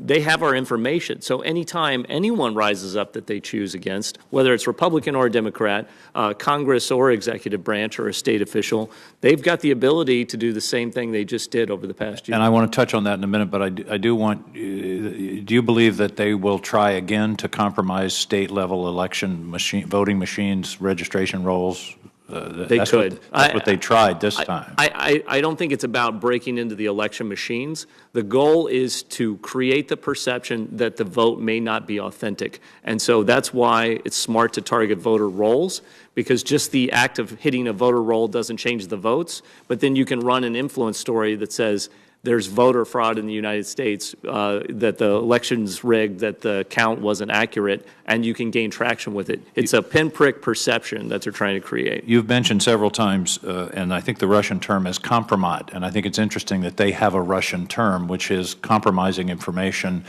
And this is active in the sense that not only can they take things off your computer, they can put things on your computer that will compromise you. And I think that should send a shudder through all Americans that this isn't only taking, if you can be very careful in your emails, but something can show up on your computer that's fake, and you could be in a lot of trouble. This is one of their techniques, is it not? Yes, Americans should look to Europe, where this has happened quite a bit more frequently. And finally, you talked a bit about defenses, and I think this is something that our committee in its report is going to have to look at. Cyber strategy is one. We have no cyber strategy in this country. There's no knowledge around the world of how we will react to a cyber attack, and I think that's part of what we have to do. Digital literacy, and that is people understanding the limitations of what they have on the internet. My wife has a sign in our kitchen that says, the problem with quotes on the internet is you can't determine whether they're authentic. Abraham Lincoln. Right. And, you know, we have to educate our people that they can't believe everything that they read on the internet. And part of that is, I think, your very creative suggestion of a kind of Snopes, expanded Snopes to check the validity, so people at least know, okay, there's some likelihood that is untrue. And finally, public awareness, which is what this hearing is all about. Thank you, Mr. Chairman. I appreciate it. Thank you, Senator King. Senator Cornyn. Mr. Chairman, let me start by complimenting you and the Vice Chairman again for your leadership, and it's really important. I saw Senator Langford, Senator King, thank you. I'm had a blank on TV this morning talking about why this is so important to our country and why it's so important we have a bipartisan investigation and follow the facts wherever they may lead. But Mr. Watts, let me follow up on some of what Senator King was alluding to. I remember, of course, it wasn't that long ago where the Office of Personnel Management was hacked and 21 million records, personnel records, were stolen of U.S. government workers. Of that, about 5 million plus fingerprints included. I'm also remembering that a few years ago there was a story, I think it was in 2016, a story about the tactics that Putin uses to discredit political opponents in Russia and elsewhere. The New York Times story I pulled up said, foes of Russia say child pornography is planted to ruin them. The sort of tactics that are being used both domestically and internationally against foes of the Putin administration, the sort of hacks, the cyber attacks and the access to personnel records, the computers of all of us, all of these render us susceptible to this sort of influence campaigns, correct? Yes, Americans need to understand that anything they do on the computer can be public at some point. And just because it appears on the computer doesn't necessarily mean it's true. Correct. Fact and fiction have been wildly blurred over the past few years. Regarding the last election and Putin's active measures effort, is it reasonable to conclude that any efforts made to weaken the candidacy of Hillary Clinton by doing damage to her reputation, credibility, and political standing would have been a desirable outcome for Russia even if she were elected president? Yes. The goal was either to get your candidate elected that you approve of, or to just totally discredit and undermine the mandate of whoever does win, should it be your opponent. Mr. Ruber? Yes, sir. I agree. So Do we have any reason to believe that Putin knew more than the pundits and pollsters did here in America about the outcome of the election before it occurred? No. The electoral result is what I'm referring to. I didn't think so. Dr. Godson, you mentioned earlier, and I believe several of you alluded to this, about a strategic approach to countermeasures. Would you briefly describe what some of those might be? And I would like to have a more extended conversation at some point about what each of you would recommend for the United States government to do to engage in a strategic approach of countermeasures to this sort of campaign. Dr. Godson? Well, we have had a historical precedent for developing that strategic approach. This is actually what happened in the Reagan years. That we decided that we had to. It was a major active measures offensive, much higher than people had expected, and we had to respond. And so there were a couple of things that were done then, which seemed to be quite effective, and I would recommend we take those things that worked and put them into our strategic approach. This will take. Could you give us a few examples? Yeah. Well, one is what we're sort of starting to do now, and what you're starting to do is educating the American and other populations about the threat of active measures and the price one can pay for successful active measures. So that when they know and hear about it, they're not taken by it. It doesn't influence. So one is education. A second capability that we would need would be then ways of reducing the effectiveness of the active measures. First is a warning, anticipating, education, and then what can be done to reduce the effectiveness of the active measures. And one of the things that worked in the past was exposing the perpetrators of the active measures, preferably in real time, but anyway, exposure. As Mr. Watts pointed out, the advent of social media and the use of social media to move fake stories around the internet and to get mainstream media to pay attention to them, and without authenticating the source of the information, then repeating it, successfully amplifying that message, strikes me as a huge challenge. Right. All of us have run for elections and had to deal with the changes in the way we communicate with each other, and it is a huge challenge. I don't know how we get to the bottom of this and find some site, some trusted site, government or otherwise, that says this is the truth, this is not the truth. Don't believe what you're being told. Well, we did, Senator. We did have some good experience with it. We didn't have the machines. They didn't have those capabilities, the mechanical capabilities, but we still were able to discredit a lot of their active measures and the apparatus, and so it was effective for a while. The third part of this, though, is sort of really the hard part is what kind of whole of government responses are we going to develop to actually deal with the problem? We sort of have to come to grips with this, and as I said, this may not be the only committee that has to deal with this, but we have to say, what are we willing to tolerate? Are there any red lines for us that if they go over this line, then there will be these kinds of responses? We developed this kind of deterrence policy. We have rules of the road in deterrence, so both sides don't get too close to each other on these on nuclear weapons issues. But we're going to have to start to figure out what it is we're going to do and what we're going to accept and what we're going to tolerate and what kinds of responses we're going to have, not just once in a while, but consistently in this arena. And I thank you, though, for the question. Thank you. Thank you, Mr. Chairman. Senator Harris.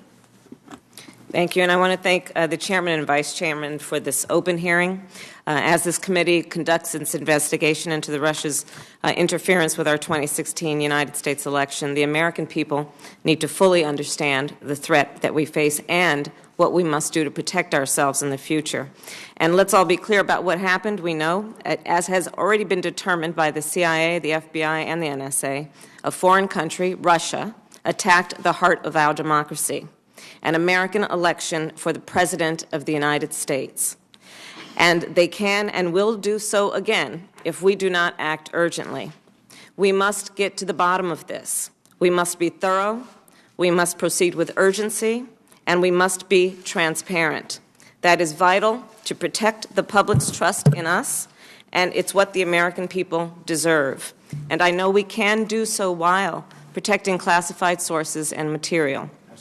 Items that must remain classified in order to protect our national security, the sources of our intelligence, and the sensitive methods by which we collect it.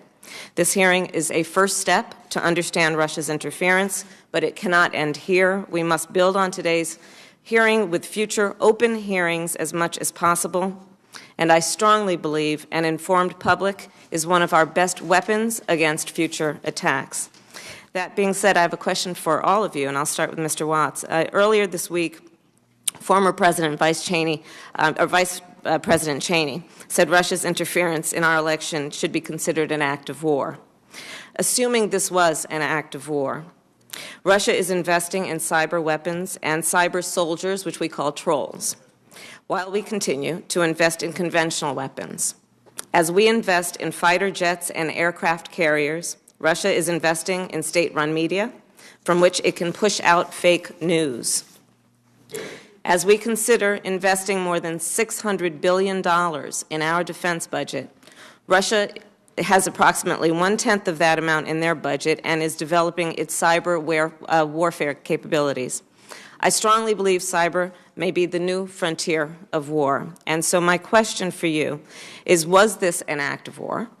And are we prepared for this new form of warfare? And equally important, given the everyday challenges of Americans in their everyday lives, why should they be concerned about this? On the first part, an act of war, on the scale of warfare, it's not kinetic, but it's definitely part of the Cold War system that we knew 20, 30 years ago.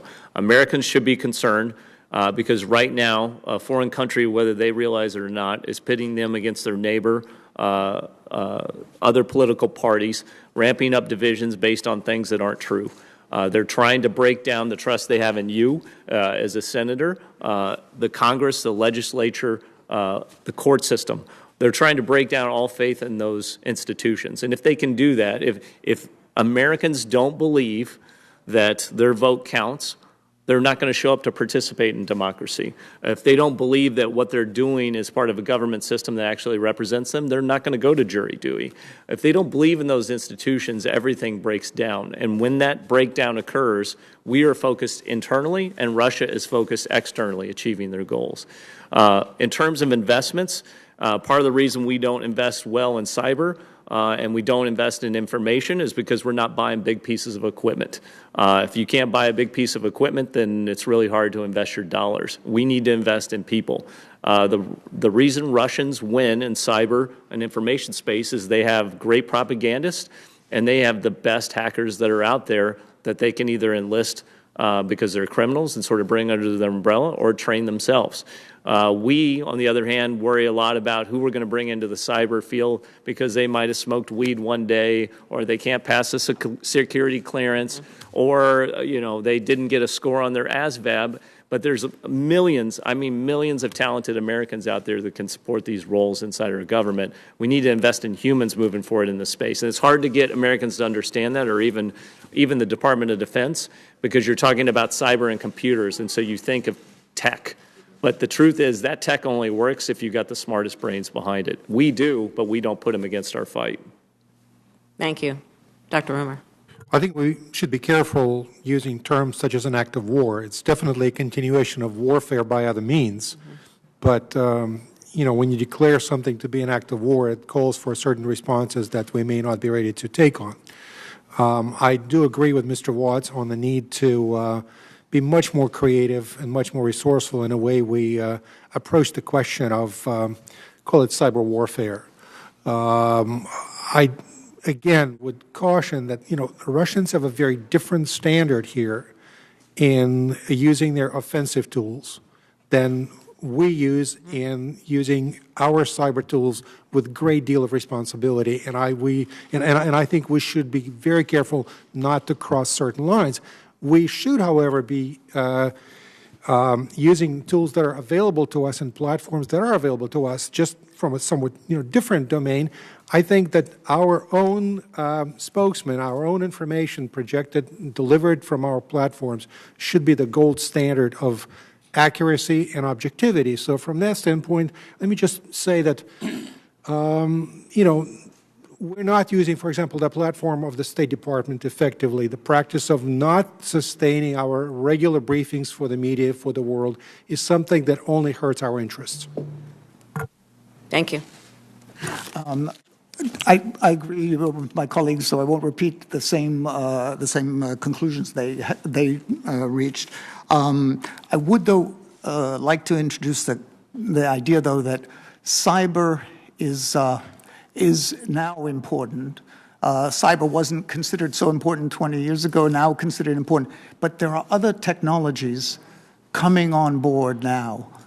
Some are visible to us. Some, they're not very salient. They haven't risen above the horizon. There are a whole number of technologies that are not internet dependent. And as we look at active measures now and into the future, I would think that would be on the agenda. I'll give just one example, virtual reality. Anybody who can set up the reality is going to have a very decided advantage in politics and other areas. And so as we're looking at cyber, and you are going to have a hearing and other studies of this, I would say just that we should broaden the concept of technologies that are going to be available, coming online, and it'd be extremely unlikely that the Russians would ignore those technologies. And so maybe that would be something to add to the already busy agenda that you have. And thank you. Thank you, Senator Harris. Thank you to all of our witnesses. All the questions have been asked except for mine. So let me, if I could, spend just a couple of minutes. And I agree with you, Dr. Godson. The ability to impersonate online is the next phase that we will go through. And I think it's safe to say we don't have our best and brightest yet focused on that. We're still trying to triage what happened to us versus to be creative and look forward and say what could happen. Mr. Watts, I heard you talk about intent and specifically the intent of the Russians and their effectiveness, and how pre-planning played a large part of the 16 effort. Here's my disconnect, is that when you, at least on the surface as we've gotten into the investigation, as you look at the emails that were captured either out of the DNC or out of the Podesta account that were then the source of Russia's effort through Wikileaks to publicly lay this out. That seemed to be an average, ordinary Russian fishing expedition that we captured maybe 3,000 efforts at the same period in time. So are you suggesting that they had an effort to mess with the elections and just happened to be lucky enough to stumble across a volume of emails? They go widespread. Whatever are the best nuggets that come out of that is what they run with. They hit a gold mine, and they were able to successfully find the ammunition they wanted. What you see at other cases is they do compromise other accounts. I'm not going to talk about them. I don't want to amplify them, but they're less successful. You know, we'll hear dumps, and you'll be like, oh, this isn't really anything other than what I expected a politician to say. And so they hit a whale whenever they went fishing. But I would also say that somewhere in their cache right now, there's tremendous amounts of information laying around that can weaponize against other Americans. We would agree with you on that. And very quickly, as you sort of summarized how fake news and how coordinated social media efforts push stories to the top 10 and they get picked up automatically. What is the takeaway for U.S. media outlets from what you've just said? They have to improve their editorial processes, and they also have to take a step back from the I got to get it out first competitive environment. Part of the reason this Russian system works is every outlet races to get the story out first. When they do that, they put themselves at risk to fall for these sorts of schemes. And until they improve that, or until they collectively, we have some sort of standard that either the public or the media holds to itself, we're going to keep seeing them fall for these campaigns, whether it's Russia, by the way, or others. Sure. You're going to see many other nations take this on now. The playbook's been thrown out there. Dr. Rumor, would you like to take the opportunity to address in greater detail what the Russians are doing in the French and German elections? Well, sir, there's a wide effort in the German election to build up this far-right party, Alternative for Germany, ADF, to use them as sort of a credible challenger to Chancellor Angela Merkel. There are countless stories that are being spread through fake news sites, proliferating in the media about the failures of Chancellor Merkel. They, as others have pointed out, have exploited the story about the girl that was not raped, but to again discredit her in the eyes of the general public, so as to point out her failure to protect Germany against the flood of refugees. That's one of the major policy initiatives that she took when the Syria crisis broke out. In the French election, we just saw something that really was staggering, and that is President Putin hosted in the Kremlin the leading far-right candidate, and almost with a smirk said that we don't interfere in French elections, but we have the right to engage any candidate in the public domain in that contest. Also, Russian disinformation sources have spread malicious stories about one of the leading candidates, Emmanuel Macron, about his personal life. So for the first time, we're really beginning to see an effort to build up and to absolutely destroy the character of others, having a double impact on potentially on the outcome of the election. Yes, sir. Good. Dr. Godson, just quickly, how did we respond differently when we overcame these active measures by Russians pre-80? And is there a lesson for us to learn from that in our actions now? I think there are a number of lessons, but one was this exposure business, that we learned how to put out information into the public domain that not only was relevant for Americans, but for foreigners. And we briefed that, and we developed teams that could go out and talk about these things, and so neutralize a lot. That was one of the methods that we could replicate. A second was support to elements abroad who are trying to maintain the democratic process. We developed some capabilities to do that. We still have some. One of the outstanding examples is the National Endowment for Democracy, bipartisan, able to do quite a lot, but is also limited in various ways. And so one could look back and see how we were able to do this in different ways abroad that had an effect in the past. It's not that expensive financially. Sure. And those methods are available. Thank you. Mr. Watts, just very briefly, has anybody taken you up on your list of recommendations? No. Okay. That did not go unnoticed by the committee. I want you to know that. And Thank you. Nor did the comment that there was agreement on at the table that America's response to date has been woefully short of what it should be. If anything, it should be interpreted, and it probably was interpreted by the Russians, that they can double down and, in fact, do it unscathed. So, Mr. Watts, we heard you when you said fact and fiction have become wildly blurred. Let me just assure you that this committee's mission every day is to do the oversight on the intelligence community, 17 agencies, that assures the American people we do everything within the letter of the law.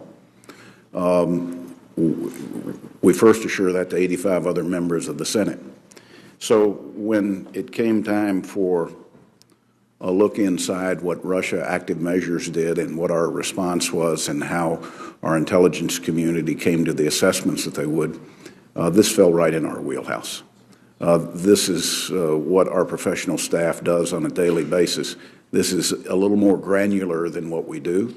It will take some time, and it means triaging a tremendous amount of documents. But I also heard from all three of you that if there was ever a time to get it right, it's now. And we have methodically built a process that builds a foundation of fact to build an investigation on that foundation that can hopefully come to a bipartisan finding where the conclusions are matched with the facts that we find. In some cases, as all three of you know, that might be intelligence product that can't be made public. But in every place that we can, I have pledged to the Vice Chairman, and he has pledged to his members, and I have pledged to mine, where we can make it public so that the American people understand it and feel that this has been credible and thorough and that the conclusions are valid, we're going to try to do that. But I also believe that the American people expect us to protect sources and methods. They expect us to work with the intelligence community in a way that strengthens what they do and how they do it, not by sharing that with everybody, but by certifying that they're doing it within the letter of the law to keep America safe. I look at this investigation as one extension of that, and it's to once again certify to the American people what we've done has been thorough, to hopefully provide some actionable conclusions for this administration, and to look back on the work that we do and believe that in 2018, 2020, we're going to be less concerned with Russia's involvement in our elections, and that the United States of America should, like we do on terrorism, work with any country in the world that might be the target of an aggressor like Vladimir Putin. So I'm grateful to you for what you've contributed to our investigation. This hearing's now adjourned.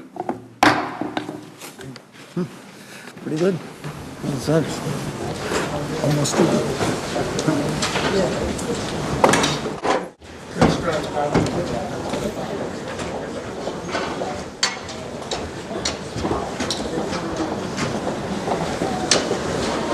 The United States of America should, like we do on terrorism, work with any country in the world that might be the target of an aggressor like Vladimir Putin. So I'm grateful to you for what you've contributed to our investigation. This hearing's now adjourned. Pretty good.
All right, folks, sorry about that. Thank you very much for joining us and choosing us as your stream of choice.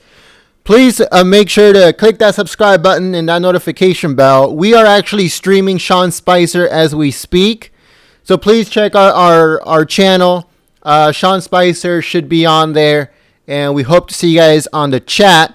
Again, if you guys are new to our community, hit that subscribe button and make sure to click also that notification bell. And I hope to see you guys at the Sean Spicer presser that we are already streaming on our channel. Thank you very much, everyone.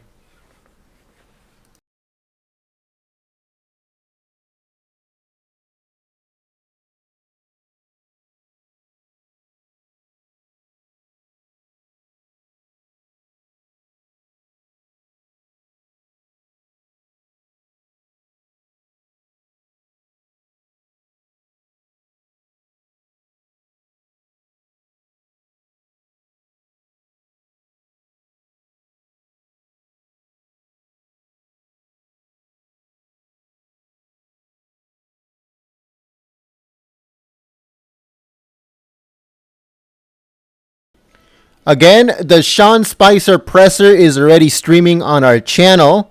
Make sure to click on the logo and it'll take you to the channel. You can click on the stream that is going on right now. If you are new to our community, we encourage you to subscribe. Like I said, thank you very much for watching. And I'll see you guys on the Sean Spicer chat. Thank you.